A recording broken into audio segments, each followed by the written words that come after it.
welcome you to beautiful, sunny Bradenton, Florida. It's Hawkins Stadium, the site of the 19th annual Amos Alonzo Stag Bowl.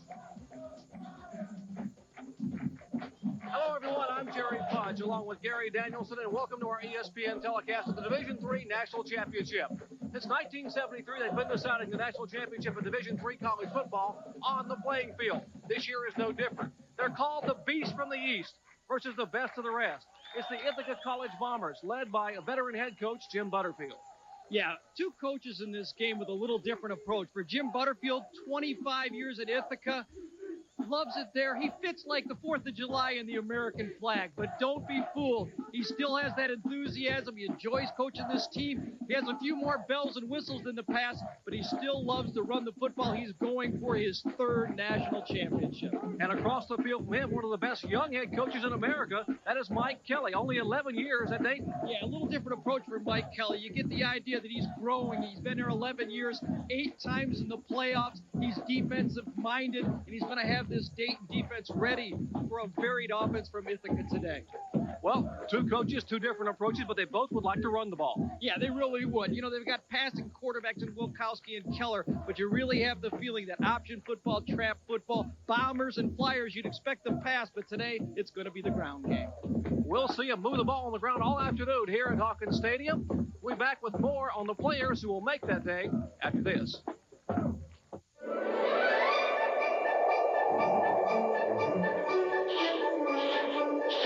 Hello, Rudolph. Got enough energy to pull us through?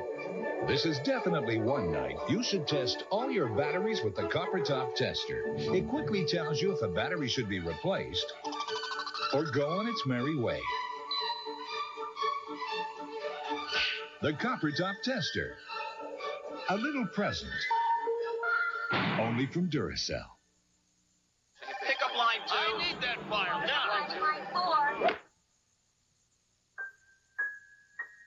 Find the blueprint. Where's the architect? Jose. Sell! Fine, short the market! The power to put it all behind you. To kiss all the stress, all the stomach-churning headaches of business goodbye. That's the power of United. That's the power of the friendly skies. Back at Hawkins Stadium in beautiful Bradenton, Florida. What a gorgeous day for the Division III championship weather in the 80-degree mark here. Just a beautiful sunny day in South Florida. A coin toss going on at midfield. Dayton in their red jerseys and white numbers. There's the Ithaca Bombers squad. White jerseys and the blue letters.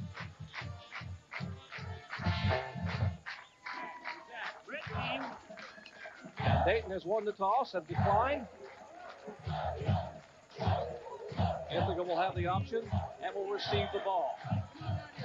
Let's show you how these teams got here to the Division III championship. For Ithaca, in the semifinals against Union, they won 35-23. And then against Susquehanna, a dominating afternoon, a 49-13 win.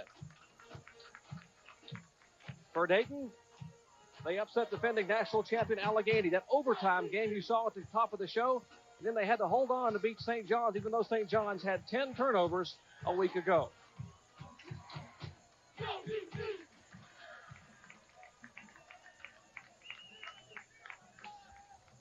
Gary, just a great afternoon for football here in Florida. Now, the Amos Alonzo Stag Bowl in its 2nd year here in Bradenton, Florida.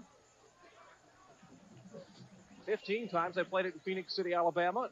And twice, this game was played in Kings Island, Ohio in 83-84. 83 degrees, humidity is 70%, chance of rain about 15%, a late afternoon thunder shower. Yeah, Jerry, I don't think you can get a better venue than playing here. I mean, I was excited to be here, and we've been around everywhere. I mean, but the places that these guys stayed at, I bet every Division III college player in the country is envious of these guys being at the beach and having a pig roast and everything. Mike Kelly had his guys out there practicing. We watched both teams practice, and we've had a great few days here.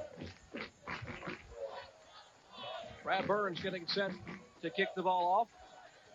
Deep for Ithaca, number 11. He's their go-to guy, their wide receiver split in, Nick Ismailov, senior from Trumbull, Connecticut. He's returned 10 kickoffs, averaging 29.3 yards, his longest a 90-yarder for a score. Alongside him, Jeff Adams, and there is Burns, the kicker. Brad Burns, a senior from Cleveland, Ohio. Getting set for the Amos Alonzo Stagg Bowl, the Division III National Championship game. Two of the perennial powers. Mike Kelly, the head coach, in his 11th year. There's Jim Butterfield from Ithaca. 25 seasons he's been at the helm of the Bomber program. Tremendous success there in upstate New York. There's his record, 74% winning percentage at Ithaca. Glad to have you with us. Gary Danielson along with Jerry Punch for the kickoff here in the Stagg Bowl.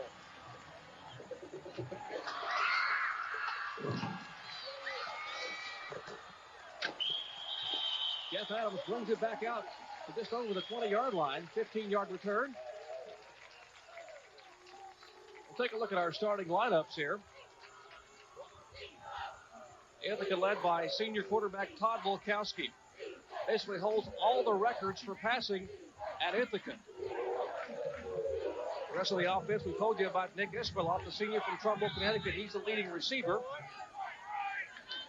And Chris White, he's the big guy, the right tackle from Tacoma, New York. 1st and 10 for the Bombers.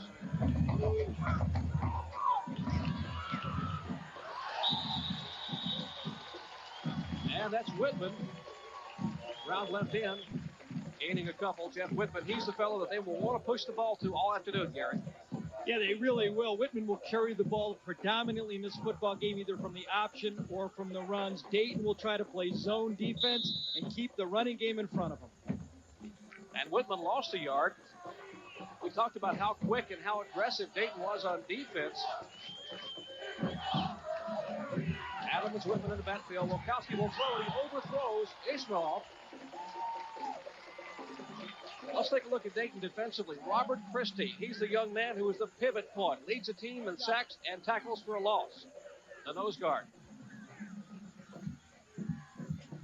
In the secondary, Scott Sad is the inside linebacker, the leading tackler for the Flyers, has 109 tackles and 4 sacks this year.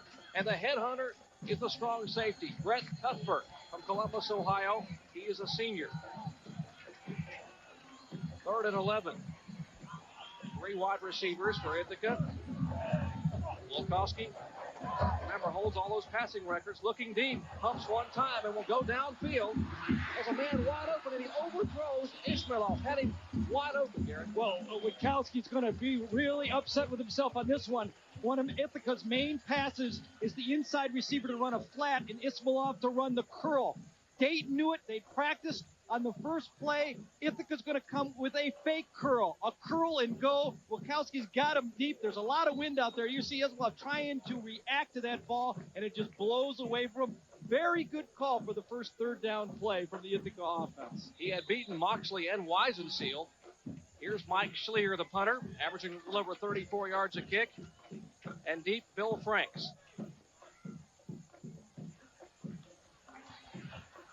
Fair catch, and Franks will make the catch on the 46-yard line. A 34-yard punt. So Ithaca able to move the ball, kicks 3 downs and kick, and Dayton will go on offense.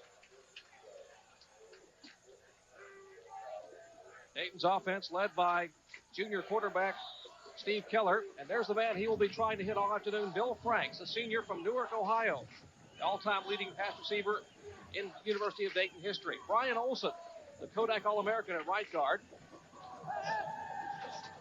Pass in the flat, complete out there to Sean Taylor. There is Keller, Steve Keller, the junior. His first year to start at Dayton, he was behind some pretty talented quarterbacks over the past couple of years, like Dan Charlie. Yeah, Charlie was the Division III passing leader in 1990, and really, Keller was the only question mark they had coming into this season. He really came through. The Division I Player of the Year, Division V Player of the Year in Ohio as a high school player. He knows how to win. 2nd and 2, a gain of 8 on that play. Return and hand the ball off, and he gets hit right at the line of scrimmage. No gain by Pat Hoffaker. Yeah, Hoffaker is used to scoring touchdowns. We'll get into that later. He's not used to getting the ball out here on the 45-yard line. Guy's got 23 touchdowns. He wants it on the 1-yard line, not on the 45-yard line. Take a look at the defense for Ithaca. Jeff Beek, he is the big man inside. He is their best down lineman, a senior from Fairfield, Connecticut.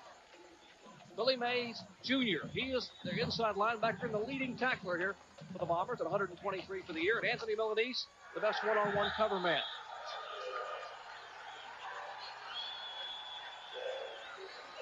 And that's Billy Mays Jr. We told you how good he was. He's a good one from Rome, New York, just a junior. Leading tackler for the Bombers. Well, Ithaca just shot the caps on that one. They were in a goal line defense. They knew what Dayton was going to do, and Mays just flew in there and made the tackle twice in the backfield. Brad Burns back to punt.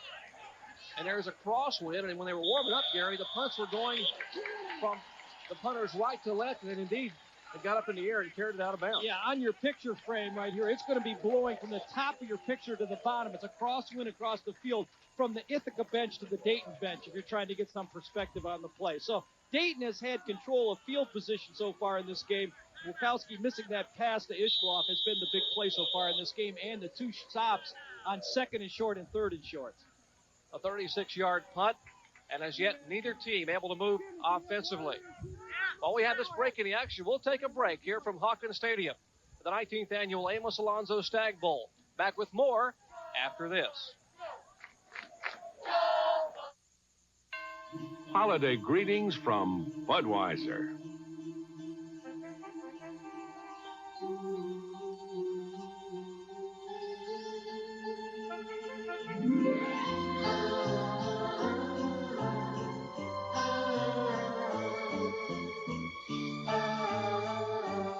The people who bring you Budweiser wish you and yours the very best of everything this holiday season.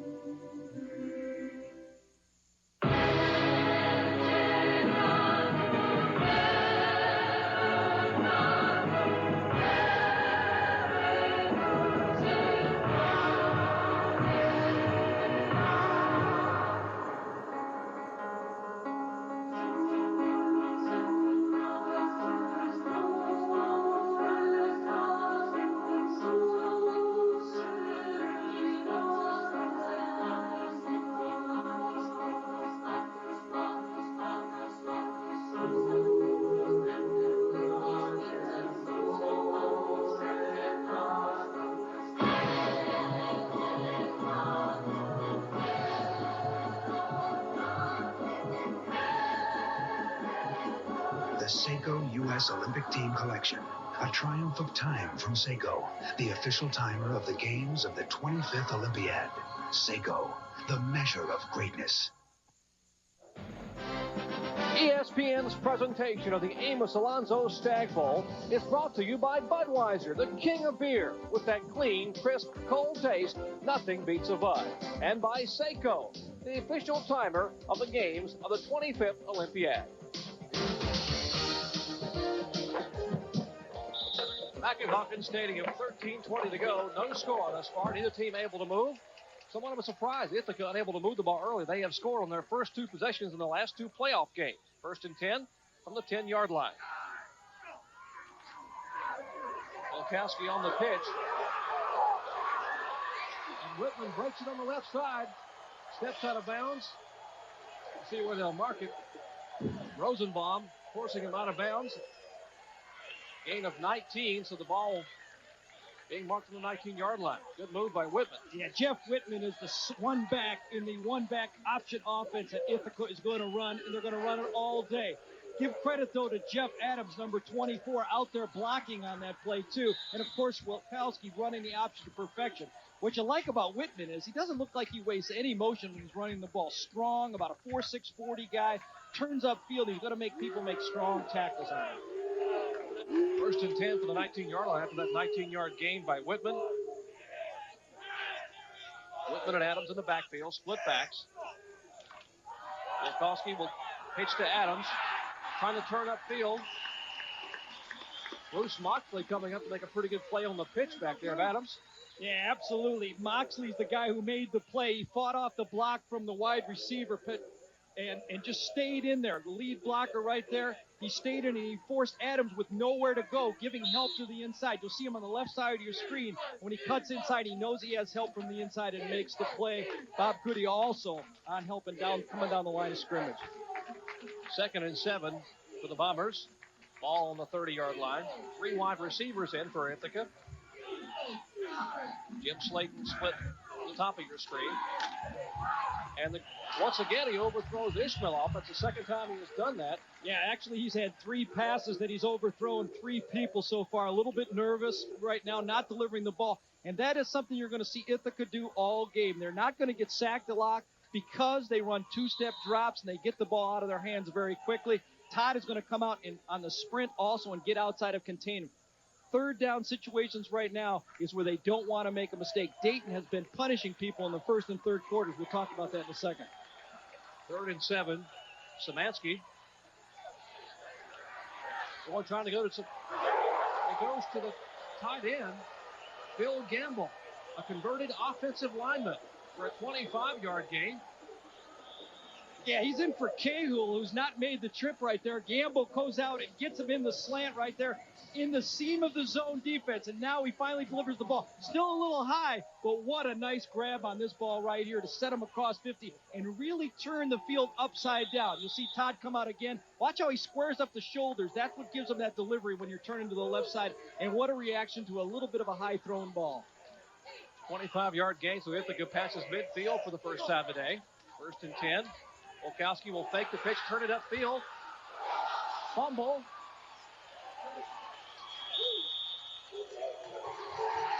And Dayton has recovered. So Olkowski turn it, trying to get a few extra yards. Coughs the ball up, and Dayton will take over. Well, Dayton, again, remember they had 10 turnovers from St. John last week, and they get the first one in this game. This is the speed option again. Wilkowski makes a great move here because Goody, number 96, at the end of the line of scrimmage, is going to force him to the outside. But when Wilkowski turns it up, he gets hit from the inside. Notice he only has one hand on that football, and he's able to come on. Willowite was the man who made the play coming from the backside. Handoff upfield. That is Keith Miller, and Miller breaks it.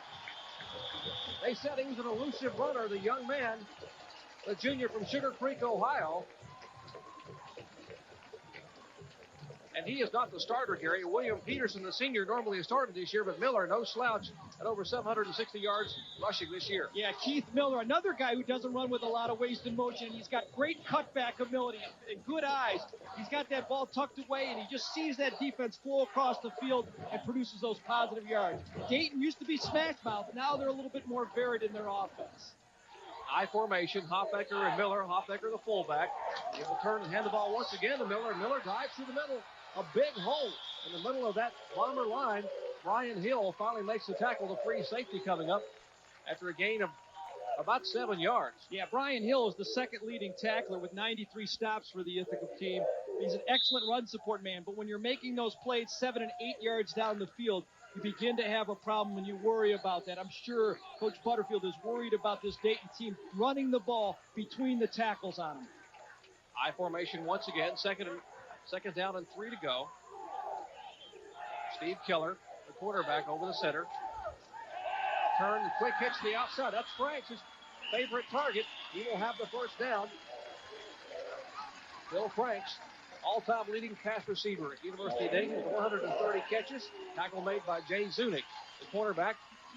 But it's 1st and 10 for Dayton. Yeah, you really love the way this Steve Keller, he's 5'7", reminds you, obviously, the first thing that comes to mind, Doug Flutie. But he has an ability to throw the ball while moving, and that's what you have to do when you're a little bit undersized, and he's very accurate throwing the ball.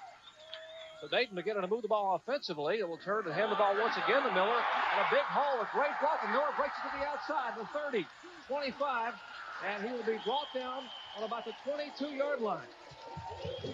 Brian Hall, once again, in pursuit, a 22-yard gain. You really have to like the way this Keith Miller can read people, feel people coming from the inside and stop and go. This is counter tray action. The backside guard and tackle are going to pull. Miller has nice patience with the run, fits it up inside under Somerero's block, and he's into the secondary. Now watch it. Stop and let the man go by. And there's another one by Brian Hill making the tackle downfield again. Good drive by Dayton. Great block by Pete Scheidler to free Miller on the outside there. 1st and 10. The hand of the fullback up the middle, and that's Hofbecker. Pat Hofbecker, the sophomore, he's the touchdown maker. 5'11", 205-pound from Gahanna, Ohio. Yeah, Jerry, you know, when we visit with Coach Butterfield, I mean, the thing that he feared the most is what's happening right now. Dayton may have been able to ram the ball between the tackles, a little bit undersized team, but still quick enough to run the different traps and options plays, and Keller being hot enough to move the ball downfield. 2nd and 6. A little bit of a surprise because actually Dayton's giving up about 25 pounds a man on that offensive line. But it's that quickness that you really can't account for. Wide open is Hofecker, and he will dive, and let's see, yes, he will get in for the touchdown.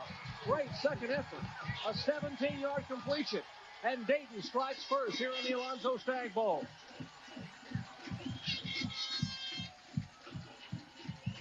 Hofecker was wide open in the flat. And Jim Butterfield cannot be happy seeing that how wide open that fullback was. This is the play off the counter tray. They've been running it. Now they come with the play action off it. What a one-handed catch by Hofecker there. Now watch it. This guy's a touchdown machine right here. 23 touchdowns, and there's number 24. Off of the play action, he ran right over there and got into the end zone. What a play. Brad Burns will make the extra point. And it is 7-0 with 9:26 to go in the first quarter. The Dayton Flyers on the board first. Back with more from Bradenton after this. Stay with us. It's wintertime at your Chevy Geo dealer. A great time of year to get big deals on dependable, long-lasting Chevy trucks. I've always been a big fan. Thanks. Not you, Chevy trucks. Sure, I'll send you a picture later. Hey, during wintertime, you can get cash back or low wintertime financing with no payments for 90 days on hardworking Chevy trucks. With deals like these, anybody can be a winner. Shucks, I got me $1,000 cash back. He ought to have his own show. See your Chevy Geo dealer today. So I'm doing my sound check. Hello. And I hear this woman's voice. Crunch that last chord. I'll show you. She grabbed the guitar. And then she started rocking. No, I mean rocking. You're pretty good. Not. Someone that hot deserves something this cold. Suddenly, I remember this was a bud spot. I like your style. The adult world is designed to keep us moving. And while this may make us more efficient, it's not exactly a party. Luckily, technology has produced a cure. It's called a Game Boy, the personal game-playing system from Nintendo, with lots of sports, action, and puzzle games to choose from. And it comes with a puzzle game Tetris. It could change your outlook. I'm sorry, sir. Your flight's been delayed. Cool. Game Boy by Nintendo. Have you had your fun today?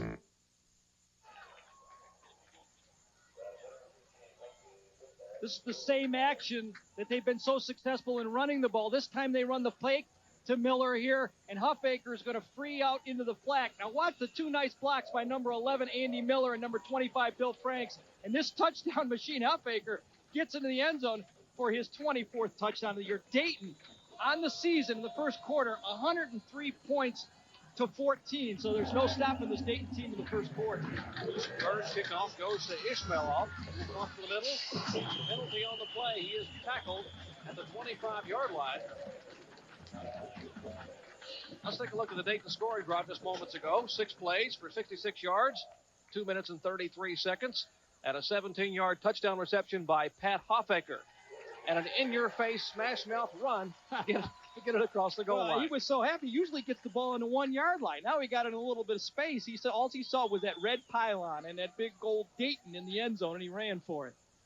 They will assess the penalty against Ithaca on the return. We really do have to marvel at these stats by Dayton. You know, they really, in the regular season, Jerry, have never trailed in a football game. On the run back, with a clip, White, first down. But in the playoffs, they trailed in every football game. So this is a team that's a very, very fast-starting football team. 1st and 10 for Ithaca. Whitman and Adams, the split backs. Wolkowski over the center.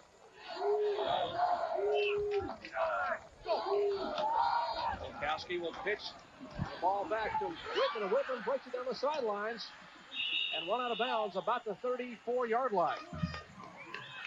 Well, I'll tell you, number 11, Nick Ismailov, and number 24, Jeff Adams, are doing a job blocking for Whitman. When they come back, they ought to thank his teammates, because this option is perfectly run because two guys are doing their job. Look at Adams go for the outside hit. Isbaloff you didn't see just outside of the picture, and Whitman's running in space. And anytime you run an option football and you can turn up parallel to the line of scrimmage, perpendicular line of scrimmage, you can gain yards. That was Whitman's third carry. He has a total of 39 yards. First and 10 for the Bombers on the 34-yard line. Wilkowski back again, and this time he will pitch the ball again to Whitman to the short side of the field, and gain of about 3. Dave Petrucci making the tackle, along with number 96, Bob Good. Yeah, Bob Good did a good job. They've been running the option at him all year, all game so far, coming down and trying to force him to make the play on the quarterback or the pitch. That time he used the defense's friend into the sideline with the wide hash. Whitman had nowhere to go, and he was able to force him to the sideline. Now Ishmaelov and Slayton as top of your screen. 3 wide receivers. 2nd and 8. Rolls left, and he has Ishmaelov wide open downfield, but he will tuck it under and run.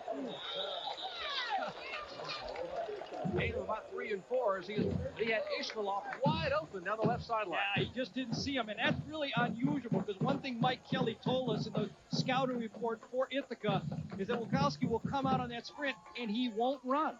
He's going to throw the ball every time, so the first time he gets somebody open, he tucks it under his arm and runs with the play. So much for the scouting reports, yeah? So 3rd and just a little over a yard, actually about 3rd and 2. Still early in the first quarter, Ithaca. 3rd and 2 on the 42-yard line. Wilkowski to pitch. And they can't handle the pitch, and it's a fumble, and Dayton will jump on the ball for the second miscue for the Ithaca Bombers. And Bob Coon has recovered the fumble. Big number 96, the sophomore defensive tackle from Mentor, Ohio. Well, I'll tell you, Bob Good just had an outstanding series right here. He stopped the option on the last play. This time he forces the pitch and reacts up. Watch Todd come down the line right here, and Good is going to stay outside and force the pitch, and then has leverage to take the bad pitch and fall on it for the recovery. The last recovery of a turnover led to a touchdown. They got it again on a 35-yard line. Keller back to pass, and he will go downfield trying to get to Franks, and it's intercepted. Joe Palladino, the strong safety, pulls it in. They had double coverage on Bill Franks. He is the favorite target for Steve Keller, and Keller picking up interception number 6 for the year. Yeah, what it really was, Jerry, was a little bit of a zone defense. He was trying to hit the seam between the two guys off of the option. But what happened is Palladino reacts, comes across, and you got to give coverage to Melanese and Palladino, not falling for the fake, reading through their keys and understanding that it was a pass and not an option play. Good defense, and really a big turnover there for Ithaca. Dayton puts another point on the board right there, another touchdown. They could be in early trouble. Ithaca has the ball. First and 10 after the turnover. With 3 turnovers here, we're still in the first quarter. 2 fumbles by Ithaca and an interception by Dayton. And once again, Wilkowski is high with the ball, trying to get it out to Jim Slayton to flank. Yeah, Wilkowski's struggling a little bit. There's no doubt early in this game. Remember, though, this guy is the same guy that played in the national championship. He comes there, throws the ball, and he's just not following through firmly enough with enough confidence. 1 for 5 so far in this football game, and that one was a pretty good catch. He's also had a fumble and a bad pitch, but he's a senior. He played in the national championship game before, and he will come back and settle down and have a good football game. A 4-year starter, Wilkowski, started all but 2 games of his freshman year. He rolls to the right, and he will pitch the ball back to Whitman, who turns the corner to the outside, up the field. Great job to make that cut and stay in bounds. I'll tell you, he does not look like anything fancy running the ball, but I'd hate to have to turn up and tackle this guy. He is really a load. They list him at 202, but I'll bet it's a strong 202. He's got to come out for a blow. It is hot out here in this field, Jerry, and these 2 northern teams coming down here. You're going to have it a little bit of a blow through the game. He's taken some punishment, but he's dished out some punishment so far in this football game. A 4.6 average running the ball. 19-yard gain, and he'll take him out and give him a blow here. 5 carries for Whitman for 60 yards. It's up for first and 10 at the 32-yard line for Ithaca. Wilkowski back to pass, and he has Ishmaelov once again, and he lays it up there perfectly for the reception. And Ishmaelov is shoved out of bounds at the 30-yard line by Bruce Moxley. Yeah, Moxley also scored, too, right in the twine in the back of the kicking net right there. They got to move that thing over a little bit. A little bit of play action off the option, and this is what Ishmaelov and Wilkowski can do so well. Now, this is a well-thrown ball, but watch Ishmaelov react to the ball and catch it over the shoulder. The receiver makes you good. Now, watch Malachi. He's going to push and score. Yeah, that's the way you do it into the end zone. It's a goal. Actually, Ishmaelov had stepped out of bounds, and so they marked the ball on the 30-yard line. 1st and 10 for the Bombers, trailing 7-0 here in the Amos Alonzo Stag Bowl. Motion to the left side. That's Jim Slayton. They will hand the ball off to Adams over right tackle. He gains a couple. Yeah, to give you an example, now Adams is in the backfield with Whitman, but Adams, the third leading rusher, Wilkowski is the second, has only attempted 69 times this year, where Whitman has carried the ball 214 times. So Whitman is the main guy, the one back. Adams gives him the versatility to line up as a receiver in 3 wideouts or one back with 2 backs back there. Very, very valuable player because he can block. 2nd and 7 for the Ithaca Bombers. Split backfield. Ishmaelov. Ari Forgush, the backup fullback in. He will take the pitch from Wilkowski and try to make the turn. And great pursuit there, Steve Willowit, the senior co-captain from Elmhurst, Illinois, in the pursuit and keeps it from turning the corner. Yeah, Wilkowski did not do a good job on the option that time. 3 people had leverage outside. He only had 1 blocker and a ball carrier. He should have tucked it up and got what he got out of the play. Turn it up, get 2 yards, get 1.5 yards, and get what you can out of the football play. Don't try to force the big plays and get yourself in a longer situation than you had in the first point. Well, the last time he had pitched to Forgush, that's when they had the fumble. He had a bad pitch. I think he's probably trying to be a little bit deliberate. 3rd and 6 for the Bombers. Their deepest threat thus far in the game in Dayton territory. Wilkowski to pass, and then once again he overthrows. A little bit too much on the ball. I mean, they've got basic patterns right here, and he's got Ismailov here, leading receiver, who has 83 catches coming into this game, 8 touchdowns, wide open on a flat curl. Probably the first pattern that you put in the offense when you're starting in the beginning of fall practice. Dayton knows it. They practiced it 100 times, but it's still a very tough pattern to stop. And unless the quarterback doesn't throw it down around the shoulders. Little bit anxious right now. 44-yard field goal attempt by Matt Sullivan, the senior from Key Biscayne, Florida. His longest of the year, 40 yards. He has 50-yard range, and we'll see if this would be his longest of the year. It's long enough, and it's good. Now, I think what you're going to get is too many men on the field, though, for Dayton. And that's what it is. Dayton had too many men on the field, and this, I think you're going to have to take the points here because it's not going to give them a first down.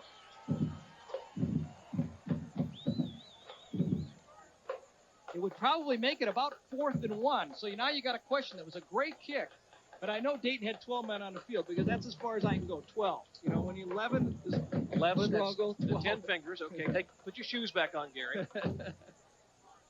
But this will make it 4th and 1, and it's hard. You know, you got to question now whether Coach Butterfield will take the points off the board. The players are signaling, let's move on the play. Ball. There were 12 men on the field for red. First down, white. Well, that makes it easy when you get automatic first down out of it. That makes a decision, so they take the 3 points off the board, and that will no longer be Matt Sullivan's longest field goal of the year at 44 yards, and they will try to move in and tie the game up. It was a major penalty, major substitution penalty, so they got it on the 14-yard line. Mike Kelly upset with that, there's no doubt. His team stops him, his defense stops him, and now he's got to line up again with his option football where it really gets tough to stop an option football team where it's valuable is inside the 20-yard line. Now they have Whitman back in the ball game. He's the man who has been the big ground gainer for him. Number 22, he is split in the backfield with Jeff Adams. Wilkowski over the center. We'll see if they will pitch the ball to Whitman. Yes, to pitch to Whitman on the outside. Good pursuit, but Whitman cuts it up and will make it down to the 4-yard line. He just hit a seam, Gary. Yeah, he really is so strong. Usually when you run that option, you've got a little guy out there that you can drag down. Whitman gets his shoulders turned up, and you just can't grab him. But again, you got to give credit to Jeff Adams, number 24. I mean, this guy's a track speed, and he's out there leading for Whitman. Usually it's the other way around. You get the big guy blocked for the little guy, but the speed of Adams is able to open up the seams for Whitman. 8th play of this drive for Ithaca. I mean, that's a play that looked fairly well defensed, and they get 9 yards on it. 2nd and 1. Ball on the 9-yard line. They can make a first down. make it the 4-yard line. The dive to the fullback off the right guard. That is Forgosh, Ari Forgosh, the junior from Allentown, Pennsylvania. Yeah, that's the toughest situation. Now you're going to have first and goal, inside the 3-yard line, and you've got a lot of different people. They've got to get Whitman back in the field, though. And here's Coach Butterfield right there is signaling in the formation, and he sends in the play with a messenger. Makes it a little bit easier on the guys bringing in the plays and the quarterback because he doesn't have to remember as much as the guy coming in. So he will signal in the formation, call the plays. And here the big size differential between Ithaca. They've got about 35 or 40 pounds of man on their offensive line over the Dayton Flyers defensively. See if they pound it to the inside. Yes, the handoff to Whitman. He does not get there. He is stopped short of the goal line. Interesting thing about Ithaca here is even though they're on the 3-yard line, they do not go to a goal line offense situation. And that keeps Dayton very spread out across the field. They had 4 defensive backs 5 yards off the ball. Those 2 wide receivers, in effect, blocked 4 people. So you should be able to walk that ball into the end zone. I wouldn't be surprised to see a quarterback sneak right here. They bring Stephen Locall in the game, the sophomore from Western Kentucky, at a defensive the dive over, and he scores. Jeff Whitman picking up the first score of the afternoon for Ithaca. The dive over the right guard. A little bit of a straight dive this time. Whitman's going to just get right underneath and dive into the end zone. Good job by Dowling and Canner and Lindsay, the right side of that offensive line for Ithaca. They just got down underneath the defensive front charge, and Whitman, as strong as he is, was able to dive and get the necessary yardage to make it 7-6.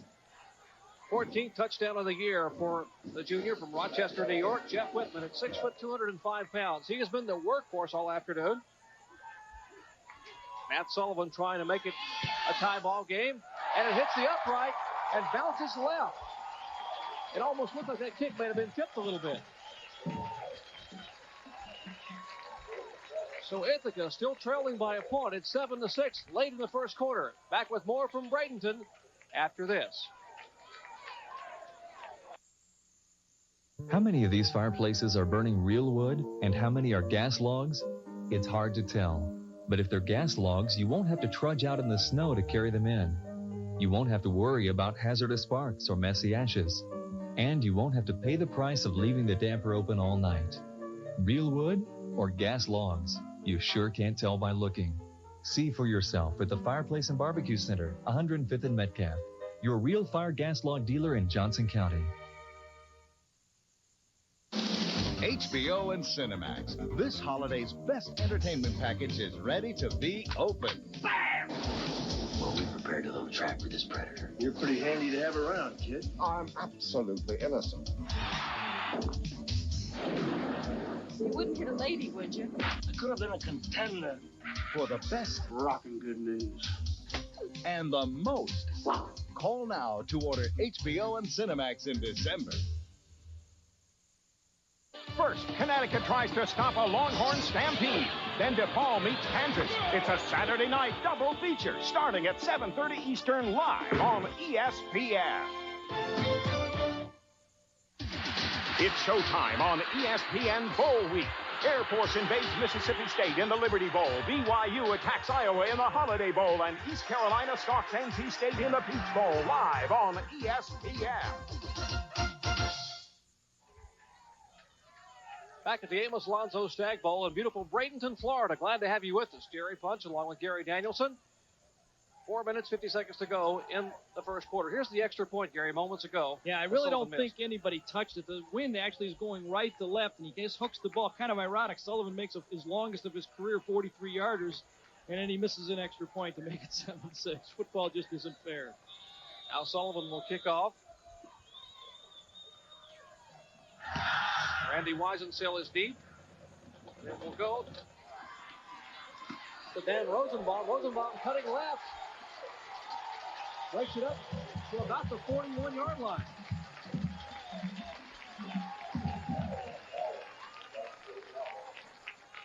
Take a look at the Ithaca scoring drive. 10 plays, 87 yards, 3 minutes, 22 seconds. And Jeff Whitman appropriately diving over for the 1-yard touchdown. First and 10. for the University of Dayton Flyers.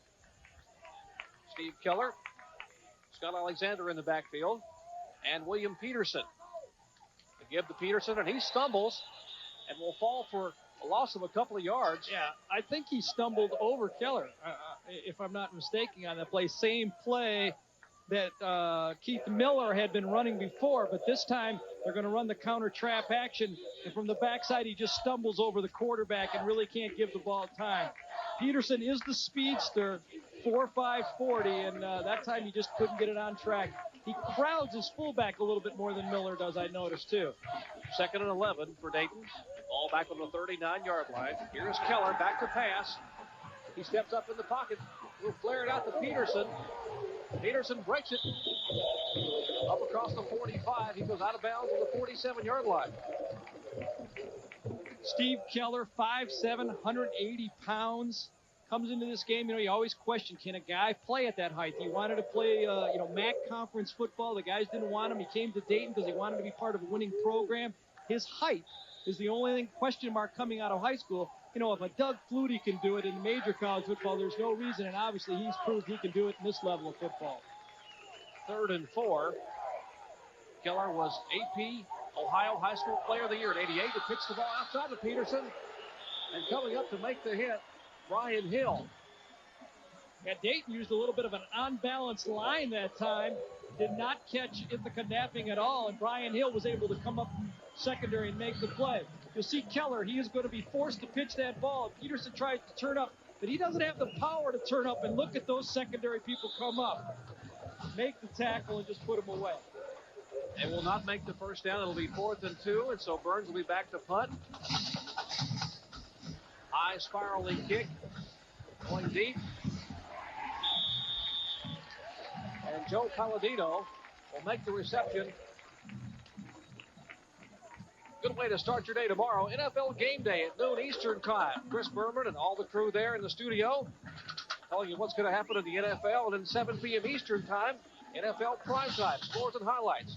Then tomorrow night, join Mike Patrick and Joe Theismann from the Hoosier Dome in Indianapolis as the Buffalo Bills take on the Indianapolis Colts. 8 p.m. Eastern Time, NFL on ESPN. 1st and 10 for the Bombers at the 12-yard line.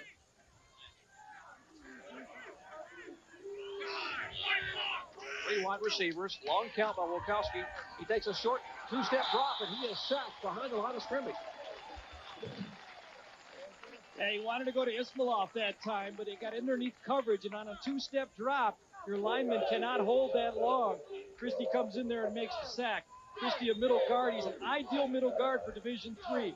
Goes about 220 pounds, does not get knocked down very often. He's almost like a middle linebacker playing middle guard. In fact, they had to teach him to get in a stance. He never played down before until he came to Dayton when they invited him to play middle guard.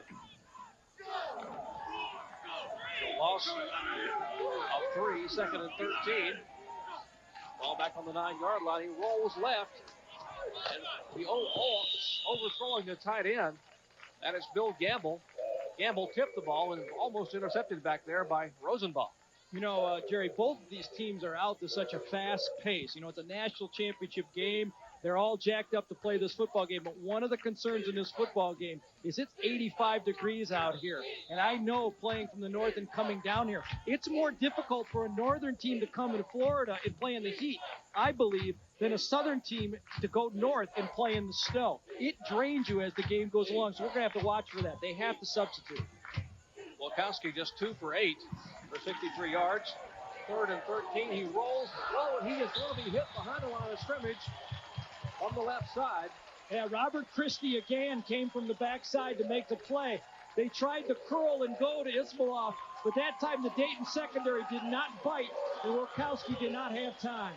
Here he comes to the outside. Now you want to see him. He's going to try to go deep. But when he sees the secondary does not bite on the pump fake, he has nothing to do. Tuck that ball under and avoid giving up a fumble. Dayton's going to get the ball back. Excuse me, Jerry, in great field position. Christie picking up his 12th sack of the year. Mike Schleer getting the punt off at the 42-yard line. That is Franks, who will turn to the right. He has a wall. One man to beat, and he gets some pursuit. Boy, a saving tackle back there. by Paul Roselli, the cornerback, reserve cornerback, or else Franks would have scored. Yeah, I'll tell you, Franks doesn't have outstanding speed, but he's got outstanding quickness. Watch how he makes the first guy miss, number 37, Mike Murtha there, and net breaks contained. Murtha, number 37, should have kept that outside leverage. When Franks hits it into the inside, he knows how to run the ball. He's not your prototype punt returner that you might expect with the speed, but he does not make mistakes. The Flyers threatening here again, leading by a point. Whoa! Heavy duty lick in the backfield. Keith Miller had the ball. At least he thought he had the ball. Yeah, Jeff Teague just found him in the backfield, almost like he was expecting the handoff on that play. You'll see Deke come from the left side of your screen right here, number 62, and just level him. Head on. Deke goes about 235. One of the keys to him this year is he lost 20 pounds.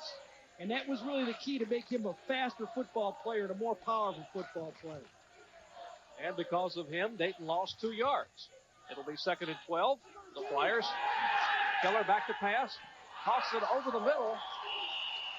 He has Jeff Wright, the junior tight end, who moved over this year from defensive tackle.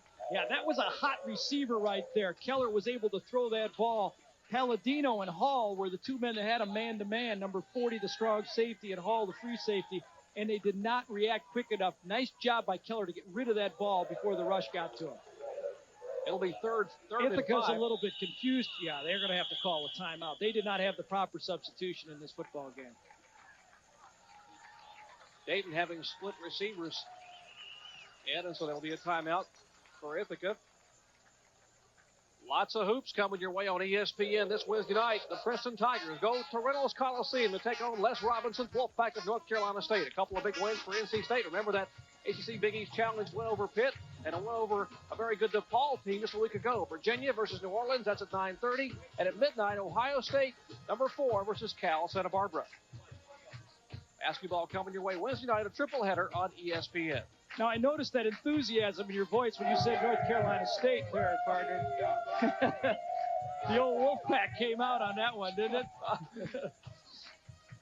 Well, Dayton, with those 2 sacks they had with Ithaca, they forced them into almost a turnover situation, forced the punt, and Franks put the ball into a situation where now they've had 2 turnovers. They turned one of them into a touchdown. They forced the turnover themselves to not score on one drive, but now they've put Ithaca with their backs to the wall again because of the punt return. Dayton dominating in this first quarter except for the one drive. 3rd and 5 right here. I think you're going to see Keller come out of the pocket and use his ability to run and pass and get outside of that rush from the stronger defense from Ithaca. 3rd and 5. Ball on about the 12-yard line. Split backs, Hoffaker and Miller. That's been their combination that's worked for Dayton early in the game. Keller over the center and will give the ball to Miller, and he is stopped at the line of scrimmage for no gain. It'll bring up a 4th down, and Dayton will be forced to attempt a field goal. Jeff Deke making the stop, senior from Fairfield, Connecticut.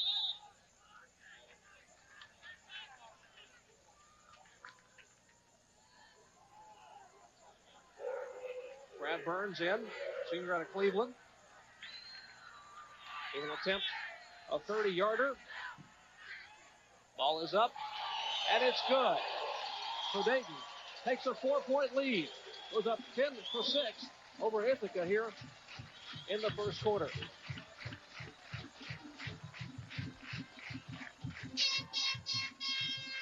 Very conservative call that time by the Dayton offense. Offensive coordinator Dave Wilding ran the draw play, wanted to get that field goal and create that 4-point spread because of the missed extra point by Ithaca. I believe will play big in this football game. It's going to force Ithaca sometime during this game to go for 2. 8 seconds left in the first quarter. 16 points scored so far, and Jim Butterfield cannot be pleased. He has had turnovers, he's had fumbles, he's had missed opportunities. Yeah, I think on the positive end, though, he knows that the plays they're running will work. Quarterback has not been able to hit his receivers. They've been open, and they just have to settle down, throw the ball the way they know they can. Bukowski has to drop back and calm down in the football game a little bit. I know how badly he wants to win this football game for his team. He feels a lot of pressure on his shoulders right now, but he's not delivering the throws the way he can do. Brad Burns getting set to kick the ball off for Dayton. There's Ishmael deep, along with Jeff Adams. Glad to have you with us here as we're just completing the first quarter. Ishmael takes the ball on the 3-yard line. We'll start right, come back left, up over the 15, and tackled at the 20-yard line.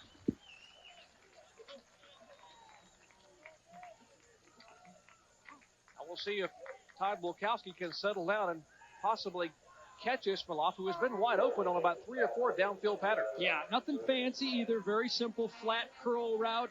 He goes out about 15 yards, just turns and faces the quarterback. And Bukowski just has to settle down, as we talked about, and just deliver the ball. He holds virtually all the Ithaca passing records.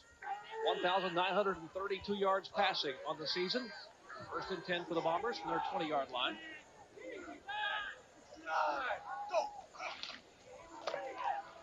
And the pitch back to Whitman once again. This time, he brings the ball up over the 22, and that will end the first quarter. So at the end of one quarter here at Hawkins Stadium, Dayton leads Ithaca 10-6.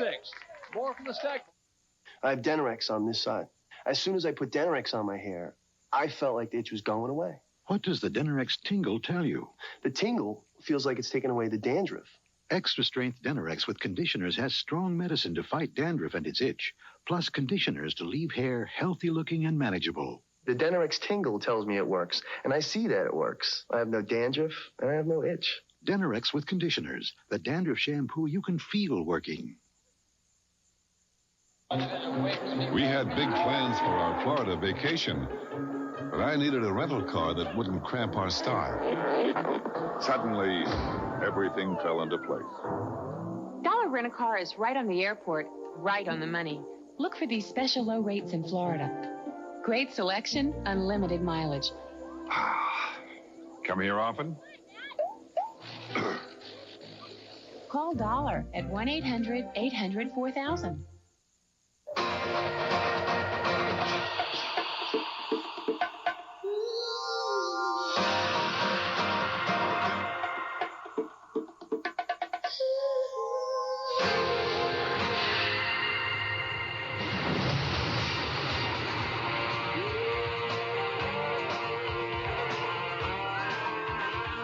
Cool, crisp, clean.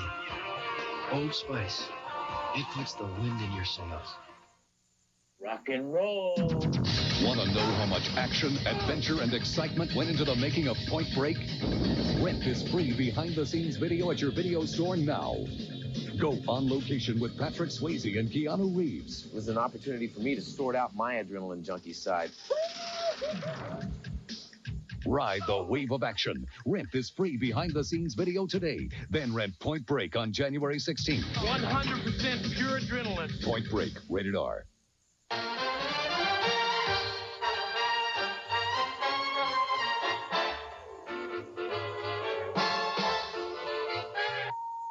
Where would the movies be without cable? A monthly subscription to basic cable gives you over 600 movies for less than it costs a family of 4 to go to the movies once.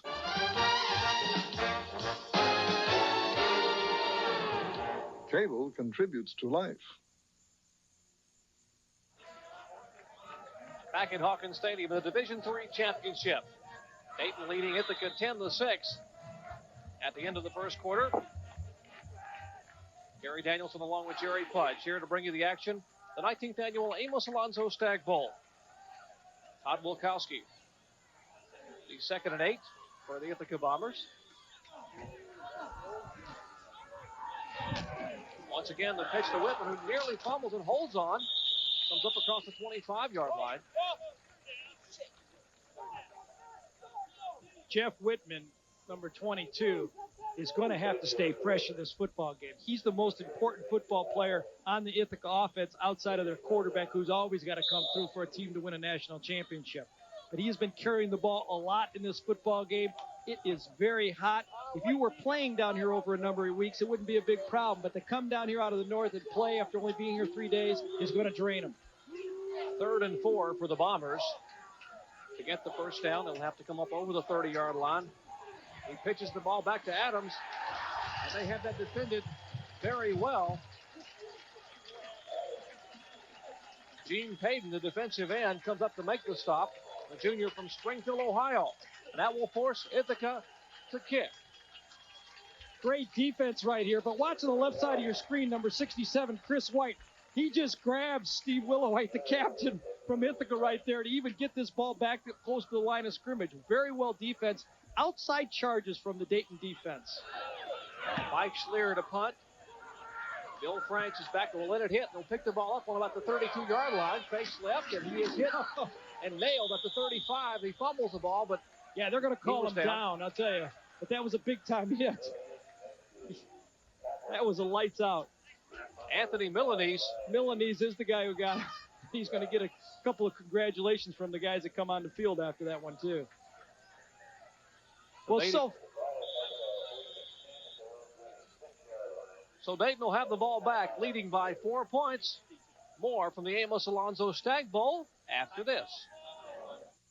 Man, last week my cold was so bad. I was coughing, my head pounded, my nose ran. I'm sure I even had a fever. My cough medicine just couldn't handle that kind of cold. They have this in the infirmary, Vicks Formula 44M, M for multi-symptom. You know, it's better than the leading brand because it's complete cold care and a cough medicine. Pretty soon my body was telling me, hey, slacker, get back to work. That's some medicine. Vicks Formula 44, a better type of relief. Attention, advanced photographers. You're witnessing something never possible before. The miracle of microfine grain. For the sharpest detail in color print film. Kodak presents Ektar Film. He's a pain when he's in pain. She's a headache when she's got a headache, so I gave him a Sonosage, the pain reliever. Intrasonic waves help penetrate into muscles and joints. To help relieve his back pain. Her headache. His tennis elbow. Her minor arthritis pain. His stress. Her stress. I feel no stress. Well, almost done. Sonosage from Conair. Plug in the pain relief.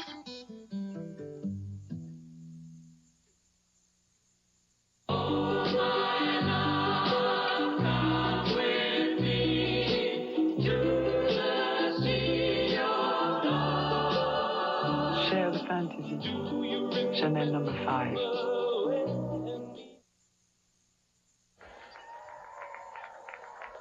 Back at Hawkins Stadium, 13 minutes and 32 seconds remaining in the second quarter. Dayton up 10-6.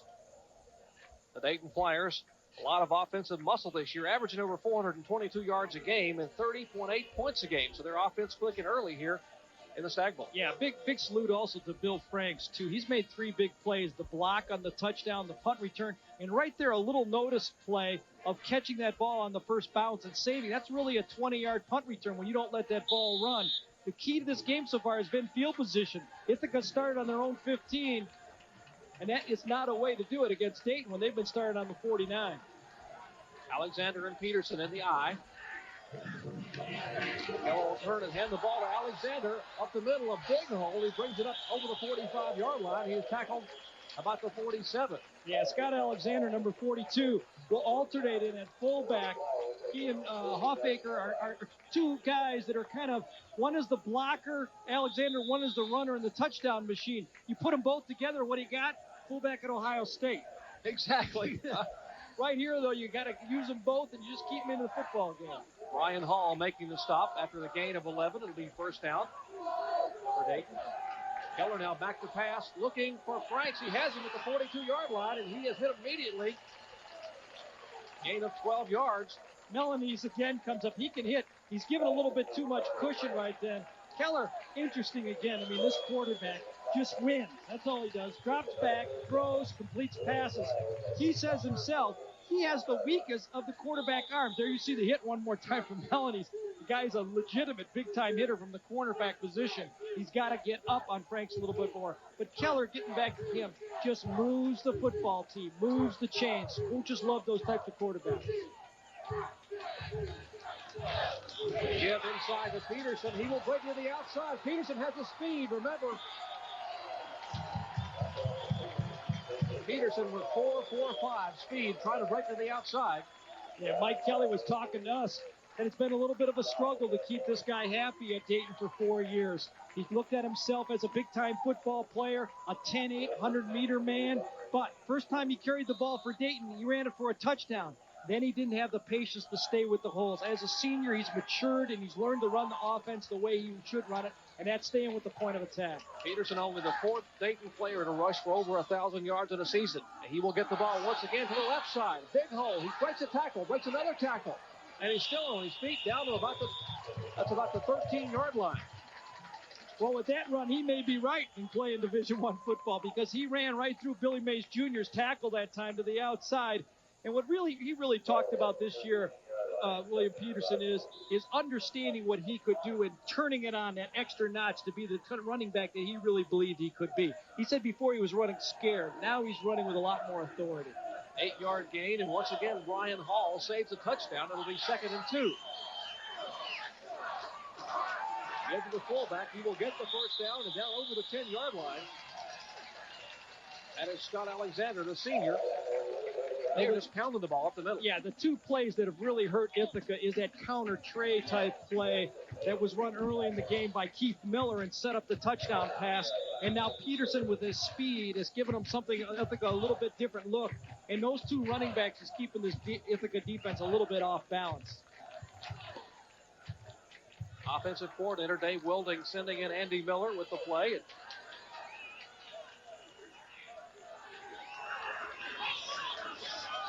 Keller back to pass. He rolls right.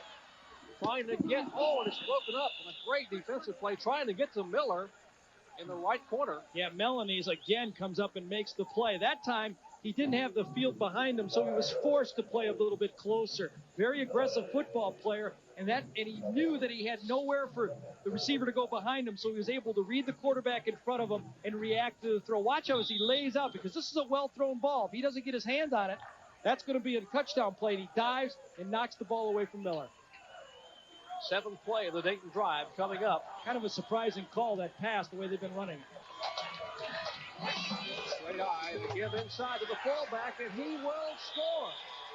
Scott Alexander from 10 yards out, right up the middle. Right over the big Kodak All-American Brian Olsen, the right guard. Yeah, Brian Olsen got the block. A lot of trap blocking happening in this game. But what's really setting up this offense, so you see the trap coming from left to the right side. Scheidler, number 50, Pete Scheidler's coming across to make the key block on that play. But a varied offense with a lot of different running backs so far for Dayton. Dayton trying to go up big, and the extra point is good. So Dayton up 17-6 early in the second quarter. The Flyers offense working to a T. Back with more from Bradenton, Florida after this. Ooh, that's a nice postcard, Billy. Where'd you get it? Well, my dad went to Burger King, and when he bought a new steak sauce burger combo, he left this postcard free.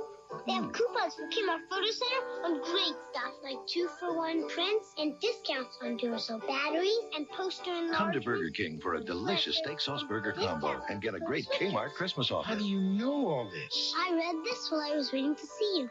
Your way at Burger King now. So we're enjoying our favorite spot, and we see this old guy. Hey, Bobs! Then there was this huge wave. We thought the old guy was history. That was hot. Anyway, we were impressed. Guru dude, want a cold bud? Groovy. Groovy. Despite our language differences, all surfers share a universal communication. Oops. Whoa.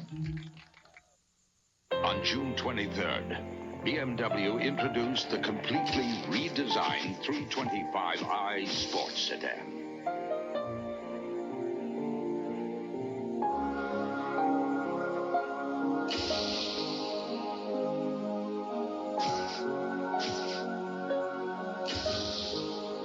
The press has reacted. Have you? The BMW 325i begins at $28,365. Yes, indeed. It is a beautiful day here in South Florida. Bradenton hosting the Amos Alonzo Stag Bowl. A little postcard for all you folks watching up north. It is about 82 degrees here. It was 85 here yesterday. Yeah, it's been tough. It's really been tough. We've been in our house, locked up in our hotel room, studying these guys all week. I saw you buying that armload of sunscreen. Yeah, well, I didn't manage to get on the golf course, but I've been tough assignments lately. Hawaii last game here, going out to San Diego. It's a tough job. What do you know on these people? The kickoff from Brad Burns. Ishmaeloff will take it on the 8-yard line. Starts upfield behind the wedge. Just over the 20-yard line. First one to make contact was Daniel Thovey. Scoring drive. Scott Alexander, 7 plays, 64 yards, 2 minutes. And right up the middle, a 9-yard run. Brought over the big Kodak All-American, Brian Olsen. Yeah, Scott Alexander gets the points, but let's give a lot of credit to William Peterson and that great blocking by that offensive line. Peterson had some big runs in that drive. Now we'll see if Ithaca can get on track. Todd Wolkowski, along with Jeff Adams and Jeff Whitman. Split backs. Slayton towards the top of your screen. He's the flanker. Wolkowski will step back and try to go deep. Looks up, and he has Ishmaeloff. The 40-yard line, the 45, over midfield. What a beautifully conceived play right there, and that's how Wolkowski is going to have to throw the ball for Ithaca to stay. Watch, he's going to sneak down the field right here. Delay like a block, and then he's going to cut into the open field. He reads the zone, and Wolkowski, that's where you need to throw the ball. Between the 1 and the 1 is very catchable. This time Wolkowski's going to get his shoulders turned and throw the ball over his left foot. That's how you got to get the ball down. Over your left foot, that can give you the power, and you won't throw the ball high. A handoff to Whitman off left guard, and he will come down inside the 45-yard line, down to about the 42. Nick Ishmaeloff, number 11. 83 catches coming into this football game. He reminds me of a player I played with in Cleveland, Brian Brennan. He catches the ball like anywhere you throw it into a 10-foot circle, is deceptively fast, and he's able to run after he catches the ball. Very valuable receiver. 2nd and 4 for the Bombers now on their drive. Again, he fakes the handoff. He's got him deep, and he's got the ball to Ishmaeloff with the 5-3, and he will score. And he beat Bruce Moxley, the young man who he had been able to get behind a couple times a day, and then outruns him those last 7 yards to the end zone. Yeah, Moxley and the 2 receivers. I don't think it was man coverage, so you got to say the 2 free safeties, Cuthbert and Wiesnall, were not there, the 2 safeties, and that on the play-action pass has to get him in there. What deception by the wide receivers, and now you have to score. A little bit of a trick formation right here by Ithaca. On the fake, and you see the last guy come back in just in case they don't see him. They could get 2 points out of it. Matt Sullivan for the point after. And it is good. Yeah, I think the other thing we got to mention for Ithaca, so Ithaca getting on the ever scoreboard. Scored against Dayton, and they have 2 touchdowns already in the first quarter. More from Bradenton after this. Wheelers Cycling and Fitness invite you to walk, ride, train. Shape up with Schwinn during Wheeler's special sale this week on the Smooth Treadmill, the original Airdyne, or the new Bowflex. But hurry, the sale ends soon and is only found at Wheeler's original Schwinn headquarters at 83rd and Wornall Road, or the newest one at 63rd and Plum and Shawnee. Wheeler's Cycling and Fitness.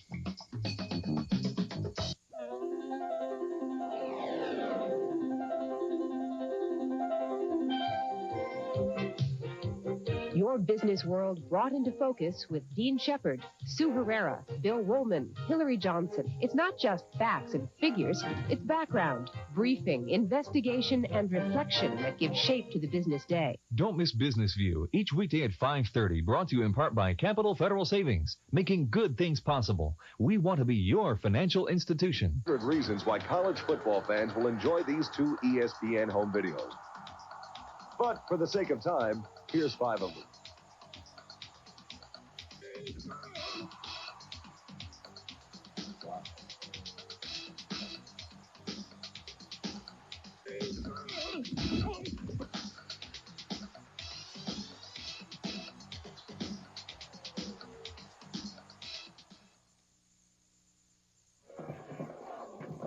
Back to the Sunshine State. Ithaca just having scored.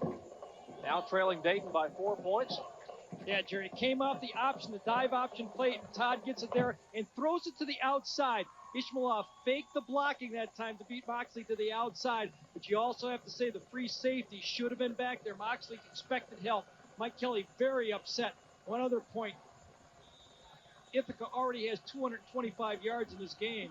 Dayton has been averaging for the whole game 241. Matt Sullivan back. It'll go to Keith Miller up the middle, over the 20, 25, 27, 30-yard line, and he is brought down there at the 30-yard line. I love Division III college football. We have 30 points on the board, and we still have 10 minutes to go in the second quarter. Well, it's getting to be like that in all kind of college football that I've been doing lately. A lot of good offenses, spreading these defenses across the field. And when you can run varied offenses with these bright young people that are playing out here and run the option and run the passing game, it really puts pressure on the defenses. First and 10 for Dayton at the 30-yard line. I formation. Hoppinger and Keith Miller, the two backs. Turns and gives the ball to Miller, and he is stopped at the line of scrimmage. No gain.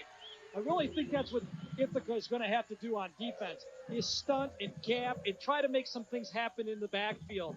Dayton is going to run those trap plays, and when you're sitting at the defensive line of scrimmage and trying to read, you have to be real good at it because they're going to get overpowered. And the quickness of Dayton so far has been catching this Ithaca team just a little bit off balance. Second and 10, Louis Ardolino, the senior from West Haven, Connecticut, on the stop. Rolling right now, and he will tuck it up and run, 35. He is met at the 35-yard line by Bob Finneran, the outside linebacker. Yeah, and Keller got hurt a little bit there. And we talked about this. John Daniels, the backup, number 14, has not had much experience. Keller looks like he hurt his ankle. He's going to be limping very badly, but Daniels has not played. He's played a little bit, but has not thrown a lot of balls. Let's watch this very carefully. That'll bring up 3rd and 4 for Dayton. Keller hobbles up to the line of scrimmage. Again, the I formation, split receivers. And he hands the ball to Miller, who has a hole off left tackle across the 45, 46. He will get the first down. Big hole off left tackle. Joe Palladino finally makes the tackle after a gain of 11 yards. Yeah, Miller's been a force so far in this game. It looks to be that Keller hurt either his left knee or his left ankle on that scramble. He didn't react very well and get down on the ground. You know, more guys, and I got hurt a couple of times that way, more quarterbacks get hurt trying to slide than they do get hurt in the pocket, I think, sometimes, because you're not used to it. That would be a good thing to practice for quarterbacks, sliding and getting down. Keller had an injury last week to his throwing arm against St. John's, had a bruise, had his fourth afternoon throwing. Now he lofts one out to the right flank, and that is Sean Taylor, the flanker out of Louisville, Kentucky, out of Trinity High School, one of the high school powerhouses there in Louisville. Yeah. Sean Taylor is probably the fastest receiver that Dayton has on the football team. Does not have a touchdown this year, but is their 3rd leading receiver with 31 catches. What that little quick out does when you have a quarterback that's able to throw the ball is to keep that field spread, and it's the reason you could run the ball inside. Split backs. Now Miller will go back in the I formation. Taylor and Franks are the receivers. They will hand the ball off to Hoffaker up the middle, and a big hole for Hoffaker. He dances down inside the 40-yard line to about the 37. Another inside trap play this time. It was Brian Olson, number 58, the captain and Kodak All-American, who came across and delivered the block. Number 58 is going to pull, take an inside-out pass, and that's the way you got to do it. You spread them out one time, and then you run the inside trap the next time. I think Ithaca is going to need to pinch a little bit more and stop that inside running game. Dayton's play selection, 19 run and 9 pass. Make that 10 pass. No, make that 20 run as he puts it up and tries to go inside the 35-yard line. I'll tell you, he's going to get hurt by doing that. He needs to slide feet first, and it looks like he got hurt again. He should take a little lesson from the pros the way they do it, and it's his left ankle again. Steve Keller has to come down there, get as much as he can, be patient, and slide. He's too valuable to this football team to be running around and getting that ankle again. Watch him get it caught again. He doesn't know exactly what he's going to do, and he sprains his own ankle by not safely getting to the ground. And he will go to the sidelines, and that is the trainer, Steve Foster, who will go to work on young Steve Keller. Yeah. John Daniels is in. He is the backup quarterback at 2nd down and 6 yards. sophomore, and they mishandle the snap from center, and Daniels luckily falls on it for the Dayton Flyers. Now, I wish we had you down on the sideline, Dr. Punch, to tell us how bad that knee is and exactly what it is, but it looks like it's a left knee, and maybe the knee gave way as he scrambled on that play right there. Maybe it wasn't. It was actually the play before when he got back in. He probably will have to be taped if he comes back in this football game. Dr. Tom Kramer, who's the orthopedic surgeon there, if you look at it, you see him trying to go to the right. Looks like he just sort of buckles under it. Yeah, I believe it was. His left knee buckled. 8th play of this Dayton drive, 3rd down and 4 yards to go. Once again, Daniels will try to handle that snap from center. And he cannot do it, and it looks like they may have lost the ball. Yes, Ithaca recovers the fumble at the 35-yard line. And Gary, that invariably happens with a new quarterback in the center exchange. Yeah, and we talked about this, and we visited with Mike Kelly about this. What happens if something would happen to Keller? You'll see right there, he does not get his hands on the ball. You know that's all he's thinking about right there is try to drive the center and catch the quarterback, but he doesn't come up with it. So the Dayton Flyers lead the Bombers of Ithaca 17-13 in the second quarter. More from Bradenton after this.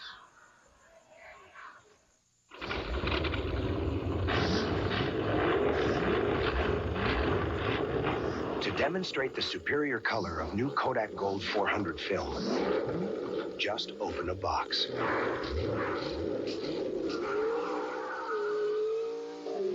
It has the richest, most vivid color available in a high-speed film.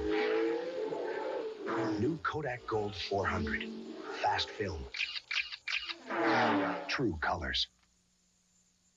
Kelly LeBrock reveals the essence of man. Hard to define, easy to know. It's in the way he holds a drink, the way he wears his clothes, the way he talks, the way he walks, the way he smiles, looks, and kisses.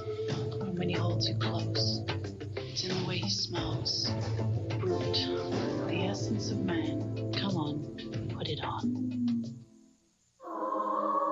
This royal throne of kings, this happy breed of men, this earth of majesty, this little world. The airline that's uniting the world, United, brings you nonstop service from 6 U.S. cities to London's Heathrow and the land of poets.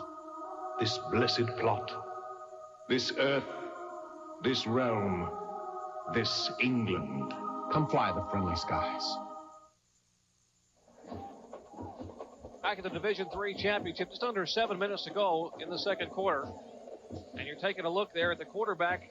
Here is Steve Keller. This is about 5 plays before he went down. Watch him on the scramble here. Watch his left knee, Gary, as he tries to avoid the tackle and just jams that knee into the ground here. Yeah, right here he should be sliding feet first. He tries to go head first, lands on the knee. That's when I noticed that he came up limping. Now you think it's okay. Now this is the next time. It looks like his knee just gives way on that play. Now, Dr. Punch, if you were down there, you'd be able to tell us exactly what was happening, but you're up here now calling the game. Can you make any medical examination from 40 yards away? I tell you, the first thing you learn in medical school is never speculate. Plus, have a good tax man. Big turnover, though. Wilkowski giving the ball to Whitman. He is met at the line of scrimmage, breaks 2 tackles, 3 tackles, and he's still on his feet over the 50-yard line and dragging 2 tacklers down to the 42-yard line. Yeah, that's just what I said. He's been looking tired lately. You know, I mean, the guy said, I said he's looking tired, and he goes for about a 20-yard gain, ripping through people. Right up the middle, barely a nothing play, just straight blocking. He reads it behind the backside tackle, makes 1 guy miss, 2 guys miss, into the secondary. I'll tell you, these secondary guys cannot tackle this guy with his arms. Goes about 205 and just runs with power. Whitman having a career day, 12 carries for 107 yards. 1st and 10. Ithaca now on the move. They give the ball to Adams, off left tackle. He has stood up at the line of scrimmage, manages to fall forward for a couple of yards. I'll tell you, we talked about it just before the last break, how Ithaca had never scored a touchdown. They've been shut out the first 2 times they've ever played Dayton. One time 63-0 in the Stag Bowl. So they've got to be feeling good about where they're positioned right now into the second quarter. They've been successful throwing the ball. Wilkowski, all he has to do is get a little bit more confidence, but that touchdown pass should really help him. 2nd and 6, ball on about the 37-yard line. Wilkowski over the center. Will option the ball back to Whitman. Whitman trying to turn the corner. Good lead blocked by Ishmaelov. And Whitman does turn the corner and is finally ridden down about the 28-yard line. I'll tell you, you called Ishmailov's name. Let's also call Jeff Adams' name, number 24. Watch him go for the outside leg of the defensive back, and that creates the seam that Whitman can cut up in there. When you run option football, all 11 people are involved. Your wide receivers have to block, and they have to block on every play. Gain of 10. That's the first down. Once again, he'll hand the ball inside. This time, it goes to Ari Forgosh, the backup fullback. They give Jeff Whitman a little bit of a blow. He goes to the sideline. And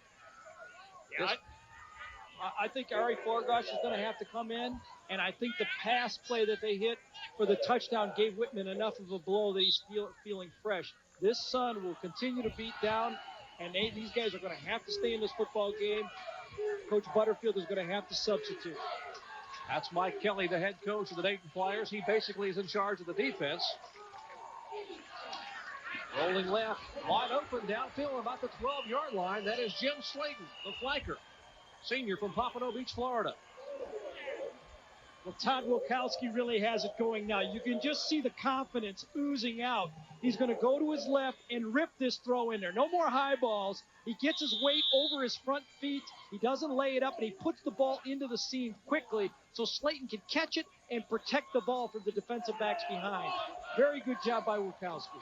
Now it's a gain of 12. It'll be 1st and 10 from the 12-yard line. And Whitman is back in the game. He gets 2 plays on the sidelines and is hustling back in. Wilkowski takes a snap and fakes the pitch.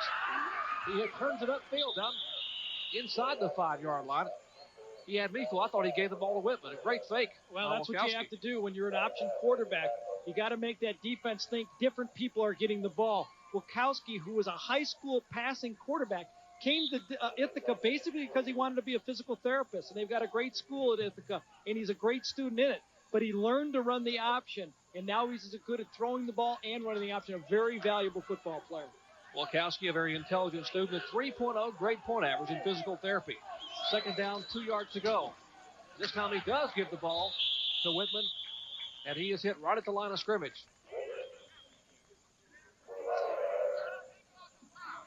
And we are being told that young man right there is out for the remainder of the first half.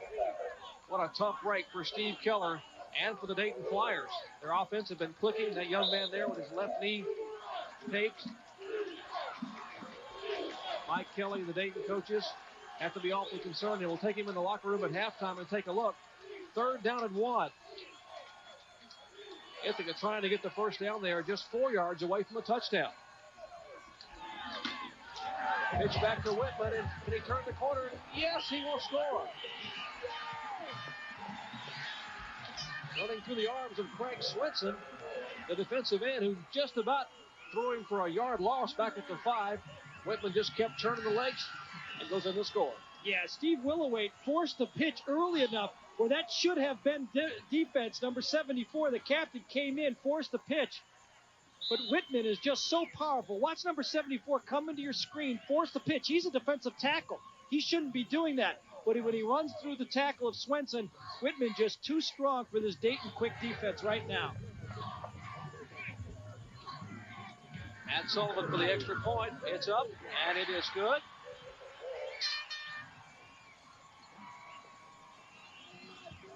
And they're rightfully so, as they are hugging Whitman on the sidelines. Ithaca now leading 20-17 here in the second quarter.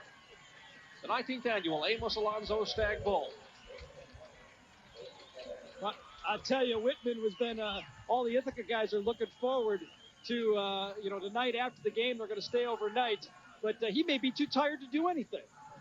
Big alumni party here for the Ithaca football team tonight. They will head back to New York tomorrow. And this bowl named after Amos Alonzo Stagg, who coached 70 years. And it began his coaching career back in 1890, retired in 1960. And here he is, Amos Alonzo Stagg, senior and junior, who coached together from 1947 to 52 at Susquehanna. A record 21-19-3 over those 6 years. Now, of course, Amos Alonzo Stagg Sr. died in 1965 at the age of 102. His son, Amos Jr., spent 26 years at Susquehanna, Retired in 1961. At the age of 92, he resides with his wife Arvilla in Fort Lauderdale, and he is watching our game today. So our hello to Amos Alonzo Stagg Jr. What a great tradition they had in coaching. And living. We make it to 102, I tell you. Well, he didn't smoke, he didn't drink, he didn't use tobacco. He was a great football coach. I've known some of those coaches that don't last to 102, though. Yeah. I'll tell you, maybe it's the weather down here that's keeping everybody so healthy. Well, Newt Rockney said that all football comes from Amos Alonzo Stagg. He probably was exactly right. Rosenbaum takes the kickoff up across the 20-yard line. Is tackled on about the 23. And John Daniels will be the quarterback. If you're just joining us, Steve Keller, the starting quarterback for the Dayton Flyers, has gone down with a possible sprain to his left knee. They will assess that at halftime and let us know more. This is the worst starting field position the Flyers have had, and it just doesn't get much better for him. The second-string quarterback, John Daniels. Remember, he has mishandled 2 consecutive snaps. This one he gets okay, turns and hands the ball off to Peterson. Peterson up across the 25-yard line. I'll tell you one thing John Daniels is going to notice is the running game isn't going to work as well for the backup quarterback as it does for the first-string quarterback. And I'll tell you why. Because Ithaca right now is not worried about the pass. They're going to inch up a couple feet, and they're going to dare this guy to throw the ball. He's only thrown 16 times for the season. How ironic. We talked to Mike Kelly. We said, what if Keller went down? He said, please don't say that. That's the one position we don't have depth at right now. 2nd and 8 for Dayton. Daniels trying to pass. Trying to get the ball out to Bill Franks. A little short. It all starts out with this quarterback-center exchange. What the quarterback has to do is ride forward with the center. Remember, the center is going to go and block. He almost drops this one again. What John Daniels has to do is take a little bit of a ride, be soft with his hands, and just follow that center on his drive. In all fairness to John Daniels, he has thrown only 6 passes all year long. He has run the ball just 16 times, and to come in this game, it has been a tough way to start here in the national championship. 3rd and 8 for Dayton. It is back to pass. Wide open receiver. It's Franks who has the ball on about the 34-yard line. And that's very close and a well-thrown ball that time to the outside. The wind kind of took it, and Franks had to really catch up with the ball.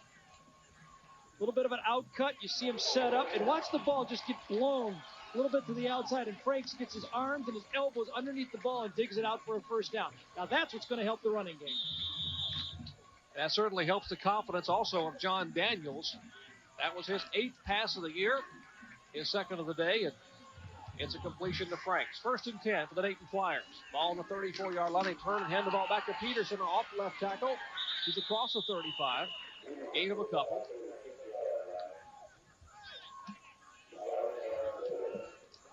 You know, as a backup quarterback coming into this game, you can have all the confidence you want coming onto the field.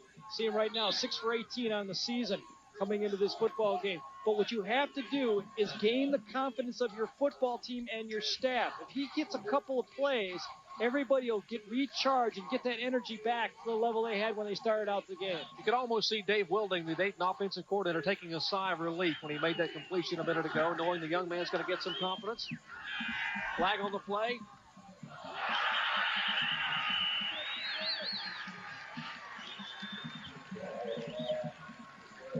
Andy Miller was the intended receiver. Ryan Hall making the hit downfield. Illegal procedure against Dayton. That's the call. And still having problems with that snap, and that's really what called the illegal procedure. His snap count is so different that people aren't ready for it. There you see it, his knees flex, the ball comes up. He's so stiff with his arms right now in that ball. He has to just relax a little bit and be part of the center. You know, the old Caddyshack, be the ball. He has to be the center right now. Just stay right there. Be the center. Just flow with it. And the senior players in there have to certainly be a big help in the huddle. You got to realize that Brian Olson, the Kodak All-American, is there to try to tell the young quarterback to settle down. Yeah, the more they tell you that, the more nervous you get there. 3rd and 8 for the Dayton Flyers. A handoff to Peterson up the middle. Trying to run in behind, and there's a flag on the play. Peterson cuts it up to the 45-yard line. That flag thrown in the middle of the line where you normally would see a holding call. Yeah, it's beginning to be now that so many people have watched so many games on TV that the players even know it's holding when they see the flag thrown right there. They just start walking back. Possibly the center, Andy Pellegrino. Number 79, Pellegrino, the right side of your screen, is going to get the grab. There you see it. He's downfield, and he just grabs the jersey in the leg as he comes by. And Billy Mays Jr., who was being held, turned around to make sure that that flag was being thrown, too. Peterson had broken that run up for the first down. Holding on the red. 10-yard penalty. Third down again. I think you're going to see another conservative call here, Jerry. Bill Welding does not want a turnover right now. There's not much time left in the half. They would just like to punt this ball going at halftime and see what happens. Nothing dangerous. Only the third penalty of the game. It'll be 3rd and 16 for the Dayton Flyers. Back on their own 28-yard line. Deep to pass. And he will try to get the ball upfield, and it's intercepted. Joe Palladino intercepting the strong safety. Stepping in front of the intended receiver, Andy Miller. I'll tell you, I just don't like the call in this situation. You got a young quarterback who's struggling with the snap, and all of a sudden you put him into a situation where he can make a big mistake. Remember, these are competitive kids who try to throw the ball down the field. This happens to backups in the NFL, Division I and Division III. When you come in there, you're trying to make something happen. The coach should not put a guy in this type of a situation and force where he can make a big turnover. Bad call. Palladino, the senior captain, he is the senior captain and the free safety. 1st and 10 for the Bombers. Turnovers accumulating here, 5 total. Wilkowski will pitch the ball back. This time it's back to Adams, who tried to turn the corner down over the 40-yard line. Inside the 35. Pretty nifty running by Jeff Adams, a junior from Pleasantville, Kentucky. 5'10", 175-pounder.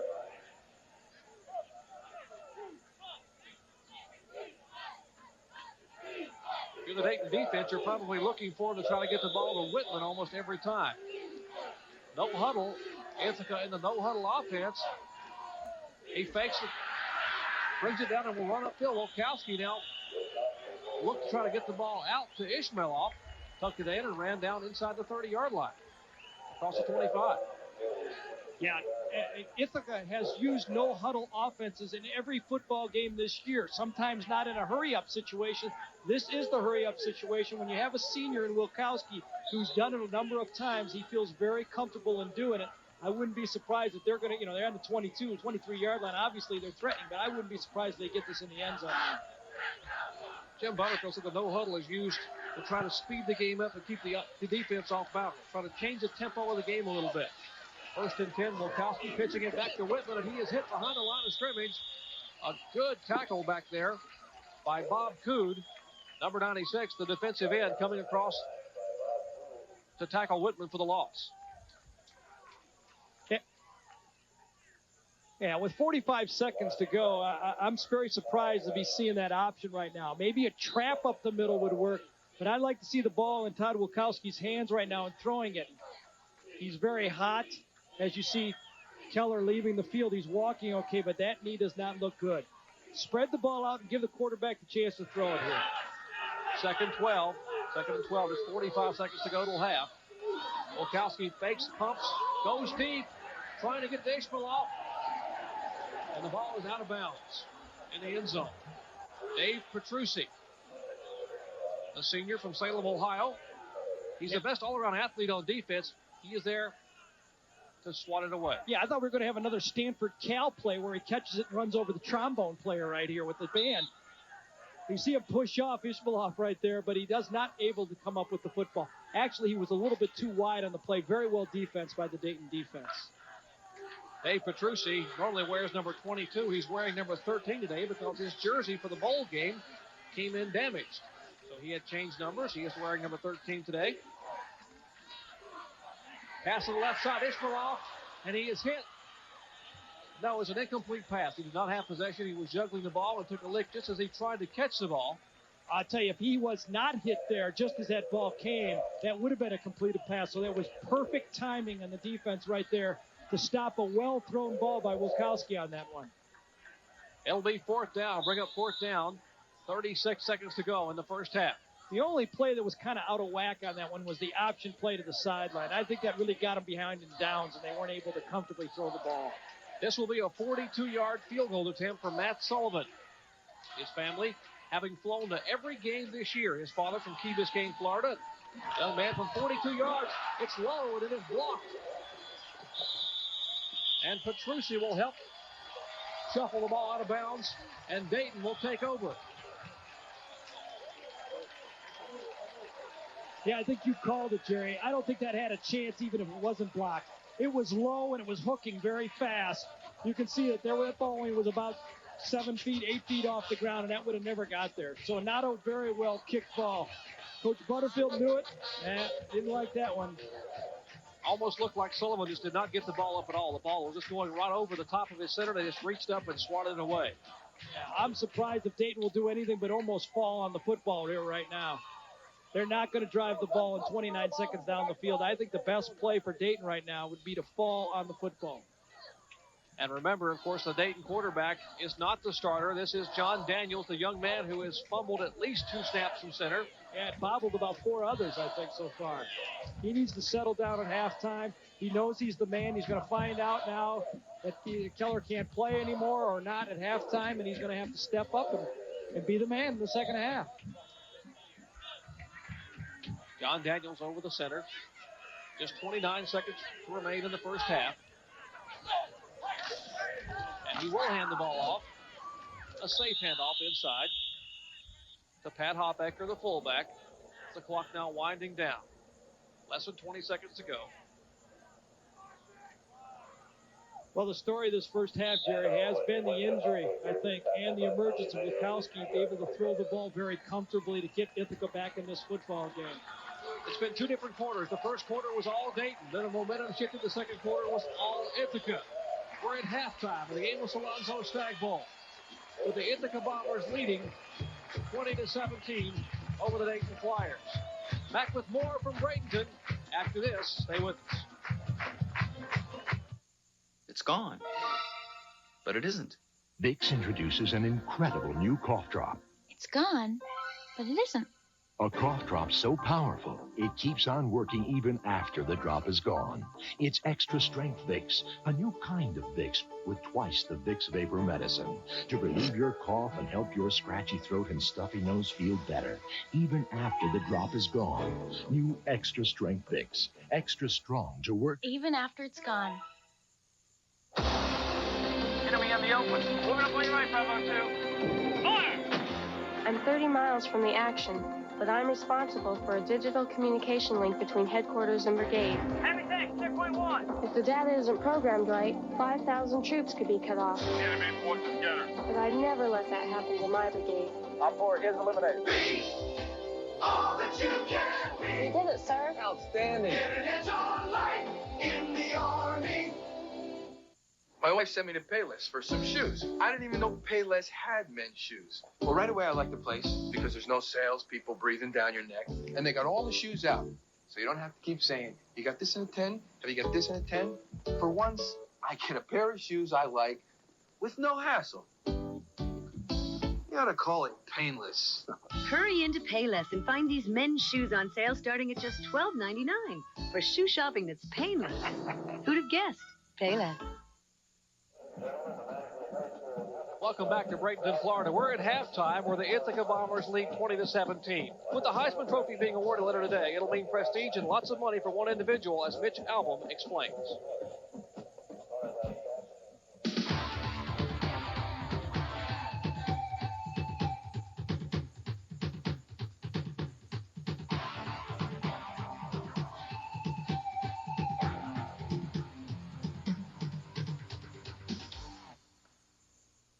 Everyone's doing the Heisman pose these days, and why not?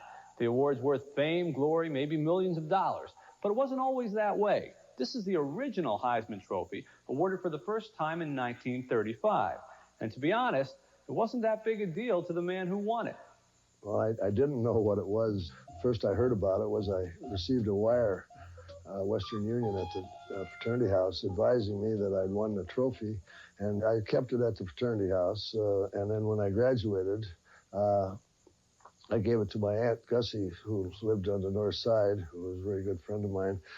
And she had a lovely home, but didn't have a mantelpiece. She kept it in the hall, and really it was a doorstop there.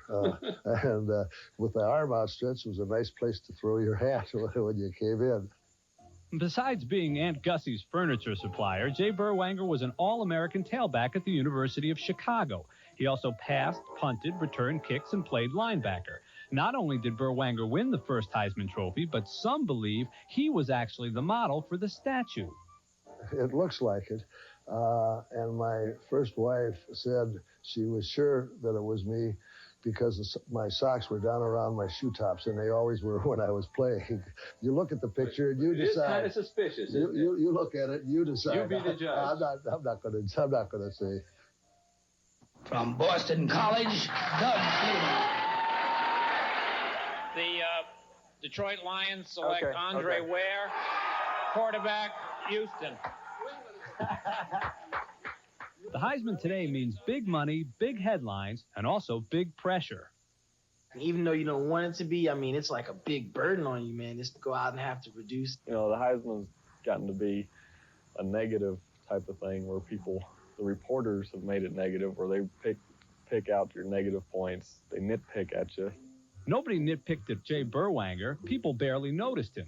He never played pro ball, not enough money in it. And 2 years after he won the Heisman Trophy, he tried to use its influence to impress a date at a New York City restaurant. Went up and saw the maitre d', and I said, I'm Jay Berwanger from Chicago. I won the Heisman Trophy. You treated me very royally a couple of years ago. We wondered if we could get a table and have lunch. And he looked at me and he said, Jay who? Heisman who? And he said, sorry, we don't have a table. We went out the door. That's when you knew the Heisman only went so far. Yeah, that's the last I saw of the girl, too. The Doug Flutie's, Bo Jacksons, and Vinny Testaverdes may have gotten rich from the Heisman, but there's one thing Berwanger has that they'll never have. The first one. They can't change that, can they, Vince? You know, that'll stay forever. That's a great feeling. Which only goes to prove that be it 1935 or 1991, the Heisman Trophy has always been something you can hang your hat on.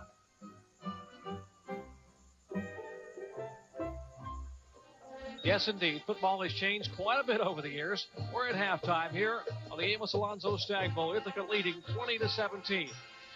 We'll be back with more at halftime after this. Please stay with us. Hey, D Brown, what are you doing here in New York? Purchasing my new dunk and my new shoes, Reebok Omni-Zone. Reebok Omni-Zones? Yeah, very lightweight, which is key for this jam. Oh, yeah? Which jam? The King Kong jam.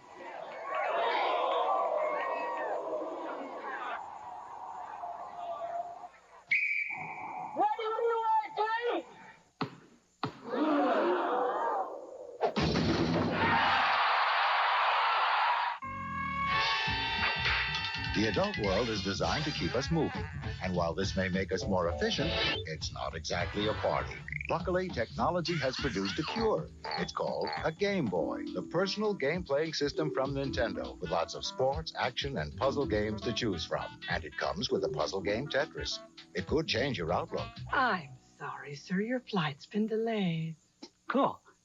Game Boy by Nintendo. Have you had your fun today?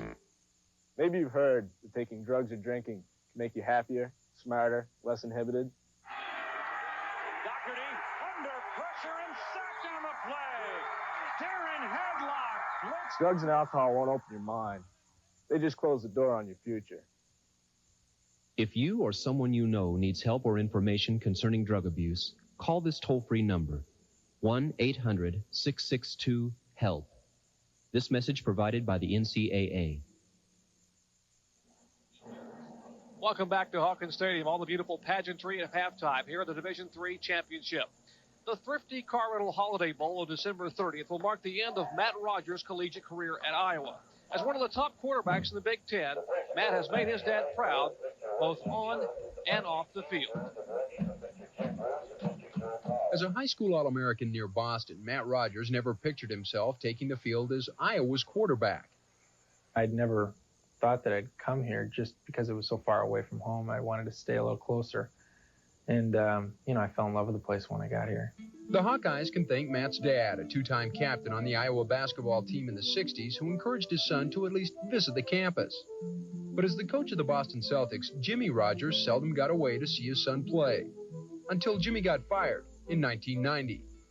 If there was a blessing in disguise, it was being able to follow Matt throughout last season. He's becoming more of a fan, big-time fan in football, since I've been involved here at Iowa. Rogers says watching his son play in front of 70,000 fans at Kinnick Stadium is exciting and exhilarating. But in the next breath, he admits that having a seat 20 rows up on the 40-yard line is more uncomfortable than the one he occupies on the court as a coach. To me, it's a little bit more nerve-wracking than sitting on that bench in the NBA, because everything that goes on out there, the first thing that happens, the ball has got to go through Matt's hands. Matt eased that anxiety by proving to be more than capable. He shared in the Big Ten's Offensive MVP award last season as a junior, success due in part to his upbringing. Well, I think Matt Rogers has a definite advantage over the other quarterbacks whose father wasn't a coach. Coach, how you doing? Good to see you. Super. He grew up shooting basketballs with Larry Bird and people like that with the Boston Celtics. So Matt Rogers has the poise and has the intelligence to withstand the bad breaks. He doesn't coach me. He gives me advice that a father would give. But, in the same sense, he's a coach, so it comes across a little different. He's more knowledgeable at that, but he's a father first and then a coach. They're alike because I think they're methodical. They do things well. They think things out and go ahead and do them. But they are different, she adds. Jimmy is reserved, while Matt, like her, is open and outgoing. And given his growing popularity, it's a nice trait to have. See, around Iowa, Matt's the celebrity in the Rogers family. For all these years, I've been either Matt's mom or Jim's wife, and now Jim knows how it feels to be somebody else's something. This winter, he'll feel what it's like to be Minnesota's coach. But he'll never forget that feel of autumn and those football Saturdays that left a father filled with pride. If I could be so lucky as to have all of the people in my program, basketball players in my NBA program, be the type of people that Matt is, I'd be very happy. Indeed, that should be one whale of a ball game, the Holiday Bowl. We'll be joined by Steve Physiok, and Gary and I will be out there on December 30th at Jack Murphy Stadium. Today's game kicks off Thrifty Car Rental Bowl Week. Let's take a look at some of the bowl games. This is my new Dodge Caravan. Dad says it costs under $14,200 too. Mom says it's a great deal. With air conditioning at no extra charge when you buy the Family Value Package. It's safe, too. With the driver's airbag, rear seat shoulder harnesses, you can even get available built-in child seats. Dodge Caravan, recommended by kids everywhere.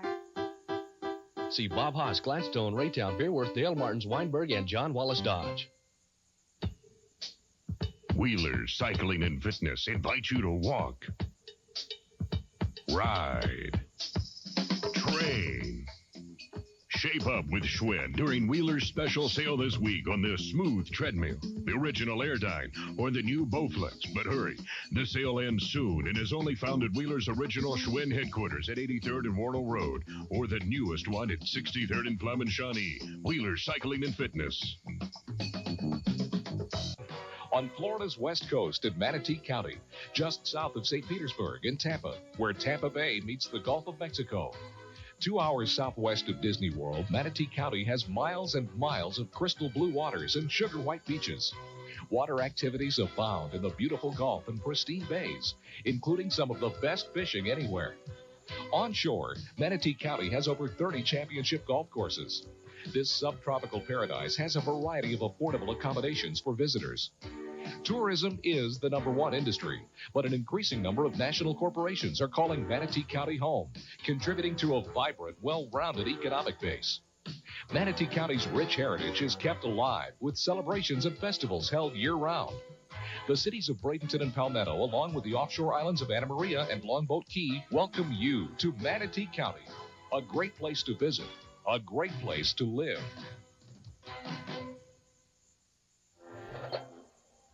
We welcome you back where it is a gorgeous day here on the west coast of Florida in Bradenton. It's halftime. The Division III football championship at Ithaca leads Dayton by 3 points. Today's game kicks off football's championship season. And with that in mind, we look at the biggest and the best. The Liberty Bowl will feature Air Force taking on Mississippi State, one of this year's surprise teams. The Air Force mascot, the Falcon, is the only part of this team that attacks through the air. Keeping it on the ground has them second in the nation in rushing with a 9-3 record. In turning around the Mississippi State program, Jackie Sherrill has gotten involved in every aspect of this football team. It has propelled the Bulldogs to a 7-4 record and their first bowl appearance since 1981. This year's Holiday Bowl pits Big Ten runner-up, number 7 Iowa, against WAC champion BYU. The key to this game could be Iowa's ability to get to Ty Detmer. The Hawkeyes have recorded 60 sacks this year. As Detmer has shown for the last 2 years, he is deadly when given room to work and has thrown for over 4,000 yards and 35 touchdowns this season. In last year's Holiday Bowl, Texas A&M got to Detmer all game long and won 65-14. The Peach Bowl matches East Carolina, this year's Cinderella team, against ACC runner-up NC State. Led by quarterback Jeff Blake, the Pirates recorded 7 come-from-behind victories and going 10-1 this season and rising to number 12 in the rankings. The remarkable season was highlighted by back-to-back upsets over Syracuse and Pittsburgh. The Cotton Bowl, Texas A&M versus Florida State, is a matchup of two teams with a lot left to prove this season. The Aggies have punished teams all year long and are ranked number 1 in total defense. Meanwhile, quarterback Bucky Richardson has been outstanding, leading his team to 9 straight wins. But they need to beat a top team to prove that they are for real. Bobby Bowden's Seminoles started this season on top of the college football world. But the Seminoles lost the game of the year to Miami on this missed field goal. And it's possible they still haven't recovered. They need a bowl victory to salvage a shattered season. This year, the granddaddy of them all, the Rose Bowl, should be the best game of the day. Number 2 Washington is powered by Lombardi Trophy winner and All-American Steve Ipman. Number 4 Michigan is led by the most exciting player in the nation, heir apparent to the Heisman Trophy, Desmond Howard. A decisive win for either team, coupled with a Miami loss, and this game could produce the national champion. Number 1 Miami will take on number 11 Nebraska in the Orange Bowl, with a chance to walk away with another national title. The key here is that it's a home game for the Hurricanes, and close to 80,000 fans will be screaming for a Miami team that hasn't lost here since September of 1985. That's 44 straight games. Nebraska did finish as the number 1 rushing team in the nation, but it probably won't be enough to break Miami's home streak. So Thrifty Car Rental Bowl Week should be exciting, as we on ESPN will carry a lot of that action. We're at halftime here at the Division III Football Championship, the Amos Alonzo Stag Bowl. Ithaca leading 20-17. More after this. Attention, advanced photographers. You're witnessing something never possible before. The miracle of microfine grain. For the sharpest detail in color print film, Kodak presents Ektar Film. Just when we started winning, I ended up wrenching my knee. For pain as bad as this, I used to take aspirin or Tylenol, but today I take Advil. Advil relieves my pain, yet it's gentler to my stomach than aspirin. Advil, advanced medicine for pain. My feet are so sweaty and smelly. Here's why. Your feet have more sweat glands than any other part of your body. They need super drying Odor Eaters foot powder. Look, you'd need 25 cans of talc to match the drying strength of just 1 Odor Eaters powder. It can absorb 25 times more wetness. Wow, it even keeps my feet dry. And no more smell. Odor Eaters foot powder from the makers of Odor Eaters insoles with the world's most powerful odor destroyer. McDonald's welcomes you to Neverland from Steven Spielberg's new movie, Hook, where you'll find the Never Tree and where there's... Never food! Never food! There's never food. Look! It's snowing! So in the spirit of the season, McDonald's is offering something special. McDonald's gift certificates in $5 books. Good for everyone's favorite food. And they all ate happily ever after. It was the night after a game. I wanted to celebrate. So I went out and had some beers. No big deal. I felt okay. I was driving slow. It was a breath test I had a problem with. Cops took me in. I lost my license. I'm off the team. Everybody's all over me. I wish I'd thought of this before.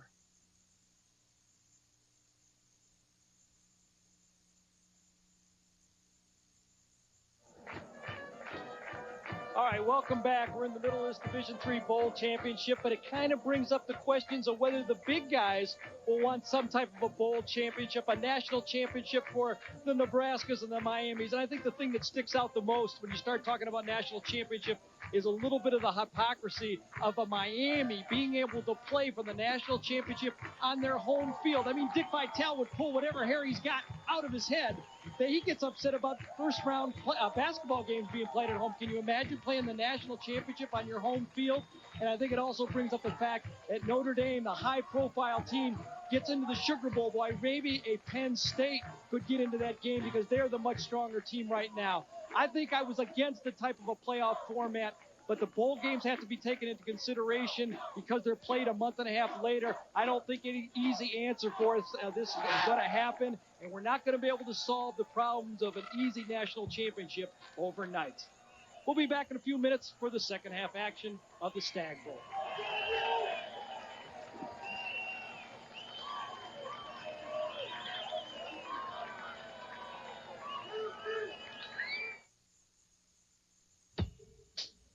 Wheelers Cycling and Fitness invite you to walk, ride, train, shape up with Schwinn during Wheeler's special sale this week on the Smooth Treadmill, the original Airdyne, or the new Bowflex. But hurry, the sale ends soon and is only found at Wheeler's original Schwinn headquarters at 83rd and Warnell Road, or the newest one at 63rd and Plum and Shawnee. Wheeler's Cycling and Fitness.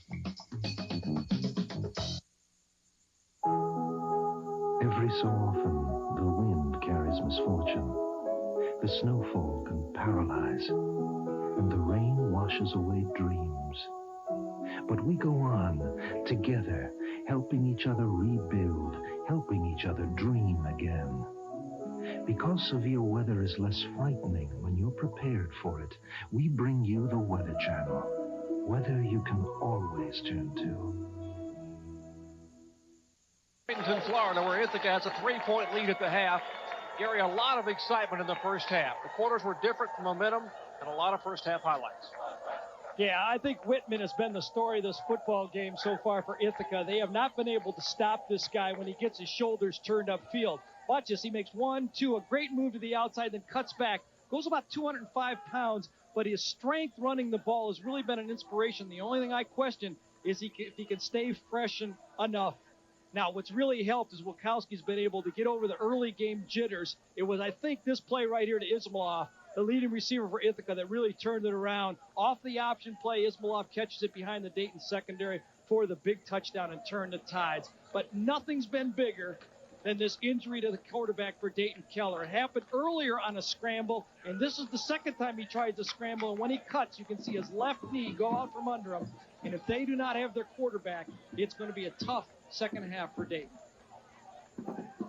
And we do not see him on the sidelines currently, Gary. There is John Daniels, who is the sophomore from Washington, Pennsylvania, who finished the first half and struggled a little bit, and rightfully so. He's got to have a little bit of a case of the jitters playing in the national championship game for the first time he's played this year of any consequence.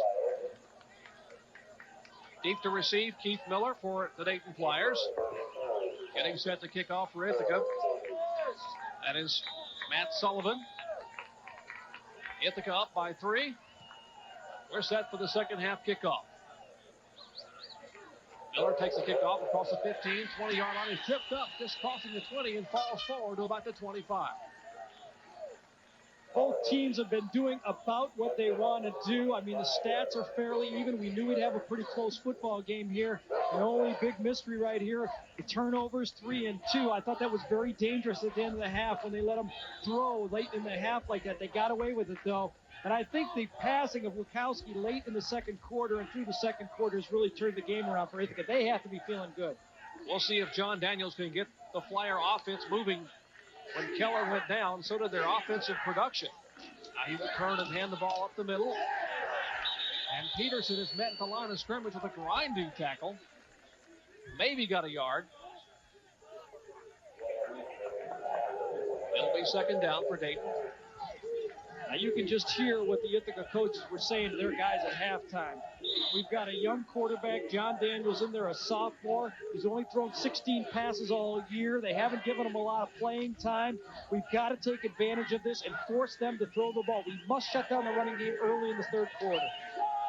Second and 9, Alexander and Peterson in the eye.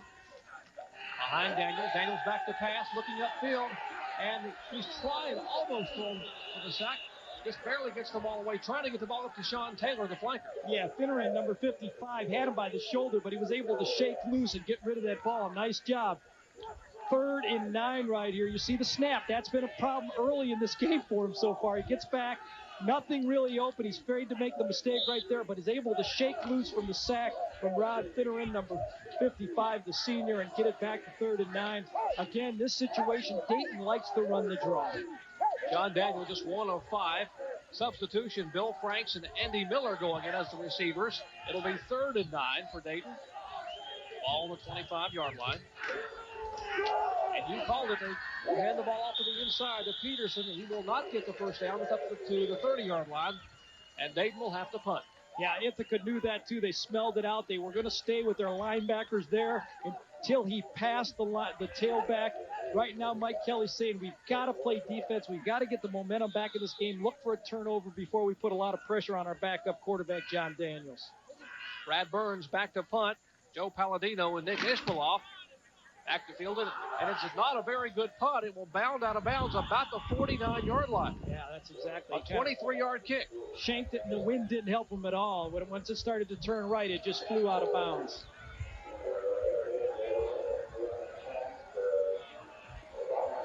It'll be 1st and 10 on the 49-yard line for the Ithaca Bombers. And their offense really got going in the second quarter. Yeah, it really did. And when Wachowski started throwing the ball better, that really opened up the running game. And this Jeff Whitman is really a good-looking running back.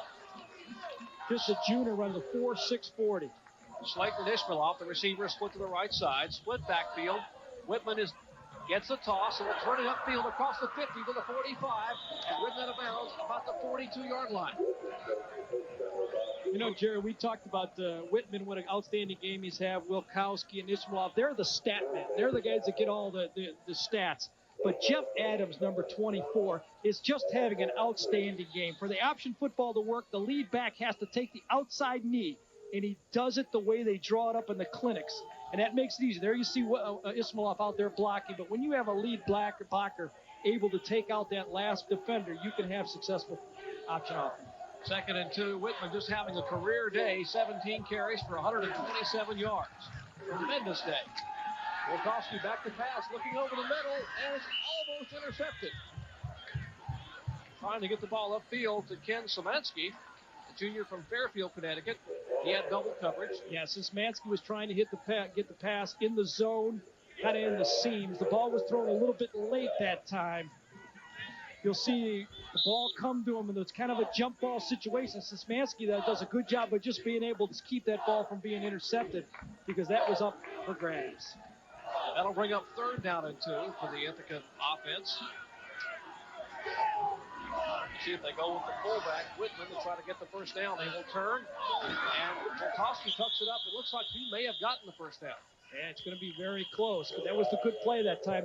Dayton's defense took away the flanks, and he pushed it up inside to just over the first down. I'm good at this, Jared. Trust me. All right, Gary, looks like first down. What, a good 5 inches? Yeah, half the ball at least.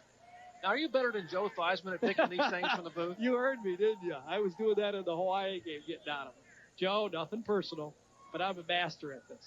being a backup quarterback your whole career? Ah! Well, the lines aren't straight. This is just a high school field right here. This isn't really a college field. Joe would have gotten that one right. So it'll be 4th down for Ithaca. Here in the 3rd quarter, Ithaca leading by 3 points, and that's the distance, about a fingernail's width. As they will march off. That's okay, Gary. You'll have another chance. Well, they're going to get the first down after this play right here.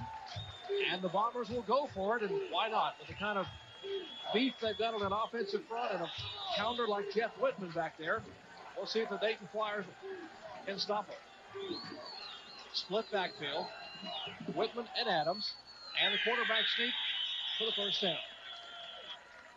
Now that one's good. I'll tell you that right now. It's good by 6-7 inches. They ran behind Keith Lindsay, the junior center, the 6 foot, 240-pound junior from Shenandoah, Pennsylvania. Yeah, Keith Lindsay was a guard in 1990, but was smart enough to move over to that center position and still understand the blocking assignments and being able to real factor this year for him. 1st and 10 for the Bombers. Ball on the 40-yard line. Volkowski the pitch again to Whitman this time. 3 people. There's Rosenbaum who bounces off of him, and Whitman will take the ball upfield for another 4 or 5 yards. Now here is Keller coming back on the field, and we are told he is expected to play. That is certainly good news for the Dayton Flyer fans. He is everything to that offense. The fact that he has been the leader all year long. Option again to the outside, but really what stops this is the pressure from the inside. You're going to see it coming across left to the right of your left part of your screen. Whitman does a great job just getting back to the line of scrimmage on that play, because that was well defensed by the Dayton defense. 2nd down and 6. Dan Rosenbaum is hitting face mask to face mask. He just bounced off and shuffled for 4 more yards. 2nd down play for the Bombers. Inside handoff this time to Whitman. Gained about 3. Well, I think you're seeing what Coach Butterfield used to do for 21 years when he was at Ithaca, is run that ball inside, run option football. They used to just pound on people. He still likes to do it. Only thing now is he sometimes lines up in 3 wide receivers. He just spreads the field a little bit more with his offense that's been so good for him for so many years. You're not saying Butterfield was conservative? No, he wanted to win. That's all. He ran the ball with the people he had. And what I like about it is he coaches what he knows how to coach. He does it well with a lot of enthusiasm. 3rd down and 3 yards to go. 3 wide receivers for the Bombers. Adams split in motion to the left side. The quick toss to Ismail. He has it for the first down inside the 30-yard line. They put Adams a little quick motion, and that changed the coverage and forced the walk-away linebacker to come back inside expecting the option. What you like about Ishmael so much is when he catches the ball, he positions his body in such a way that he doesn't get hit hard a lot of the times. He reacts and flows through the ball, and it makes it very easy on a quarter. It makes it look real good. You don't even have to throw a perfect pass. He makes it look like a perfect one every time. And the motion from Adams kept the linebacker to the inside and opened up that lane to throw the ball. Volkowski 10 of 15 in passing.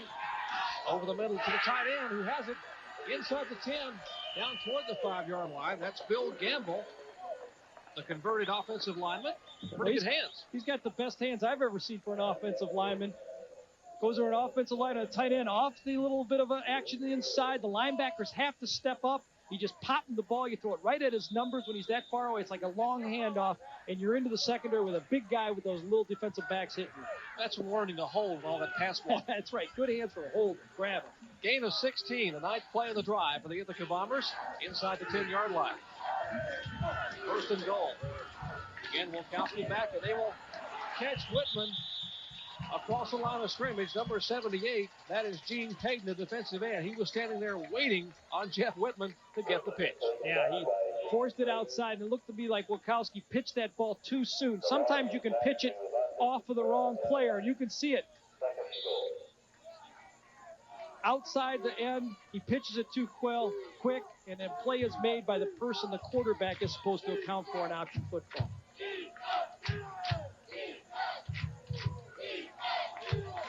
Loss on that play. It'll be 2nd down. Single back is Whitman. 4 receivers rolling right. A heavy rush. And he tucks it down and is sacked. That's the third sack of the day for Dayton. As the defense stiffening down here. Yeah, absolutely. That time they brought 7 people. They played man-to-man coverage. They had an all-out blitz that time and gambled.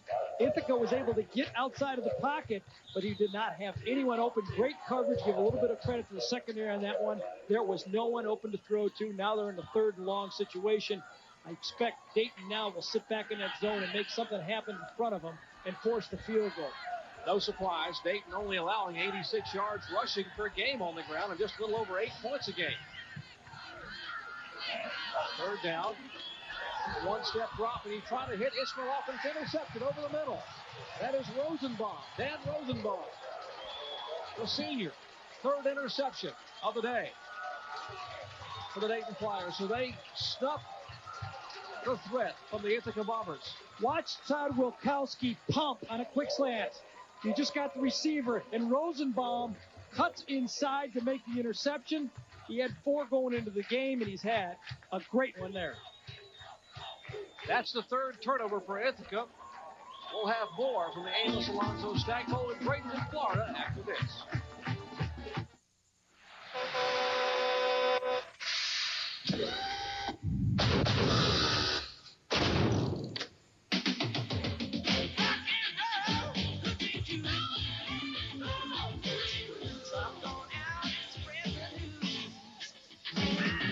For a clean, fresh taste that won't fill you up and never let you down, Bud Light delivers.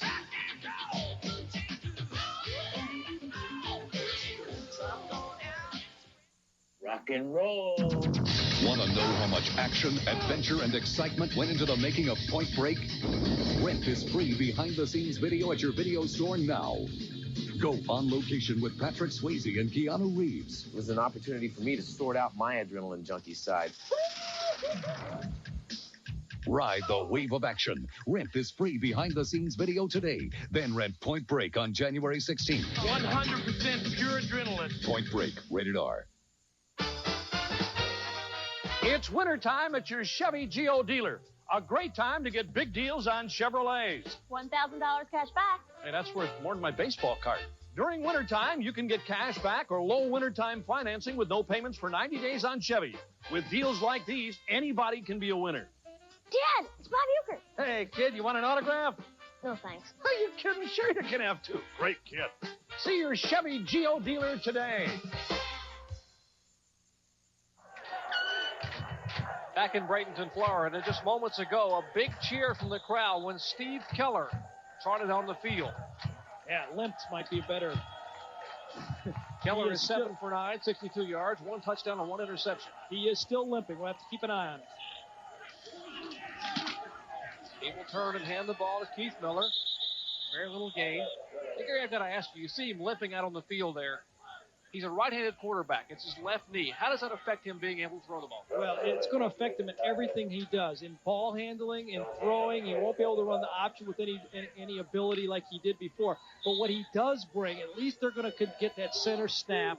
They're going to be able to throw the quick outs, and it should get that running game going eventually because they're going to have to play the pass safely and honestly.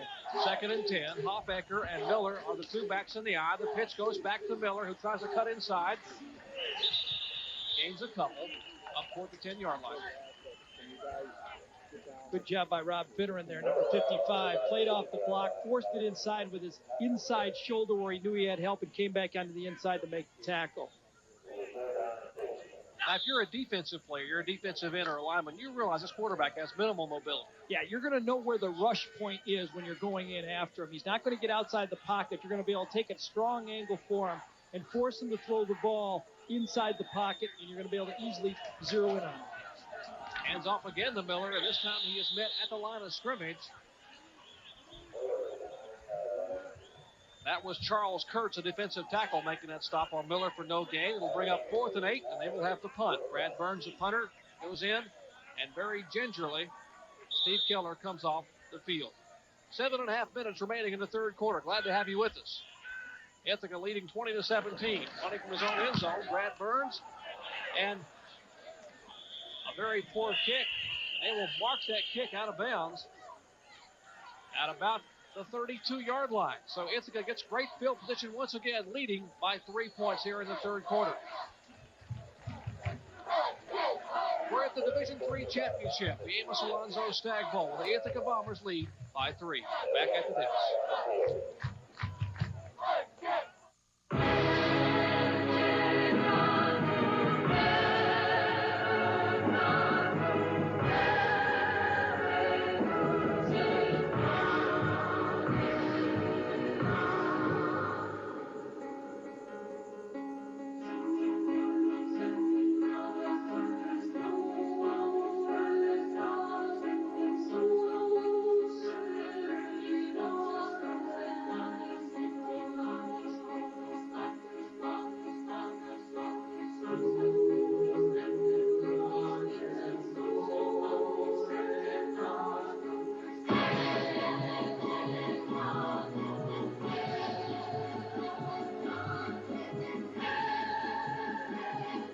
The Seiko U.S. Olympic Team Collection. A triumph of time from Seiko, the official timer of the games of the 25th Olympiad. Seiko, the measure of greatness. I have Denorex on this side. As soon as I put Denorex on my hair, I felt like the itch was going away. The tingle feels like it's taken away the dandruff. Denorex with conditioners, the dandruff shampoo you can feel working. I have no dandruff, and I have no itch. Attention, advanced photographers. You're witnessing something never possible before. The miracle of microfine grain. For the sharpest detail in color print film. Kodak presents Ektar Film. We welcome you back to Hawkins Stadium here in Bradenton, Florida. Beautiful afternoon for college football. Temperature about 82 degrees here on the west coast of Florida. 7 minutes and 15 seconds remain in the third quarter. First and 10 for the Ithaca Bombers. Todd Bukowski over center. Backs are Adams and Whitman. Once again, the option, the pitch to Whitman, who just grabs onto the ball, and he is met on a great play by Dave Petrucci. I think you're right. Petrucci made a great play that time. Adams had been making that block all day, but this time Petrucci doesn't get knocked down, and he gets outside of it. Petrucci playing off the block this time with his inside arm and leg and makes the tackle to the outside. That's what you have to do if you're the defensive back, is not let him get to your outside leg, because that's when you get cut down. Loss of one, only second and 11. Even though it's the third quarter, it's beginning to be a critical series for the Dayton defense. They cannot allow any more points here. They're playing it close to the vest until they get on track offensively. Inside handoff to Whitman, down inside the 30-yard line, about the 32. Todd Wilkowski's had that big interception on that slant. What he really did wrong on that one there is he pumped faked on a slant pass, and that's why it was read so easily. He was able to cut inside of it. You just have to trust the throw it to the spot, and not take that second guess of yourself. That's when you get him picked off. 6 minutes to go in the third quarter. Ithaca driving once again up by 3. Back to pass. Wilkowski looking deep. The right sideline, he has Ishmaeloff. Nick Ishmaeloff down on the 20. Make that the 18-yard line. Coach Butterfield talked about Wilkowski and Ishmaeloff, the bond they have between each other. This ball is thrown perfectly because he knows that Ishmaeloff is going to come back and catch the ball. He goes down about 15 yards, and as soon as that ball gets in the air, watch Wilkowski turn, a little bit of a pump fake, and he throws, but Ishmaeloff is coming back to the ball and meets it on the run for the first down. Perfect execution. Ishmaeloff's fifth reception for 129 yards and 1 touchdown today. This time the fake handoff, and he tries to turn it back inside, but is met head-on by Steve Willowit, the senior co-captain, defensive tackle for Dayton. Yeah, Willowit did a nice job that time, playing off his block. Coach Kelly said that he's got great recognition of a play as it's happening, and that's what makes him so good and so tough to block. He gets off his blocks because he reads the play so quickly. He's the Iron Man. He started 47 games in a row. Talking about Steve Willowit, the defensive captain. 2nd and 8. With 5 minutes to go in the third quarter. The pass here in the flat, and a great catch by Nick Ishmaeloff at the 10-yard line. I'll tell you, those guys are worth their price of gold for a quarterback. You throw the ball, you don't have to put it right on target. Watch him catch. This is one of the toughest to catch. A quick out because it's coming over your shoulder so quickly, and it kind of handcuffs you. He catches the back end of that football, and he's got as good a hands as we've seen anybody who played this year in any league. His 6th reception here today, 136 yards and a touchdown. He had 11 receptions for 109 yards last week in the semifinals.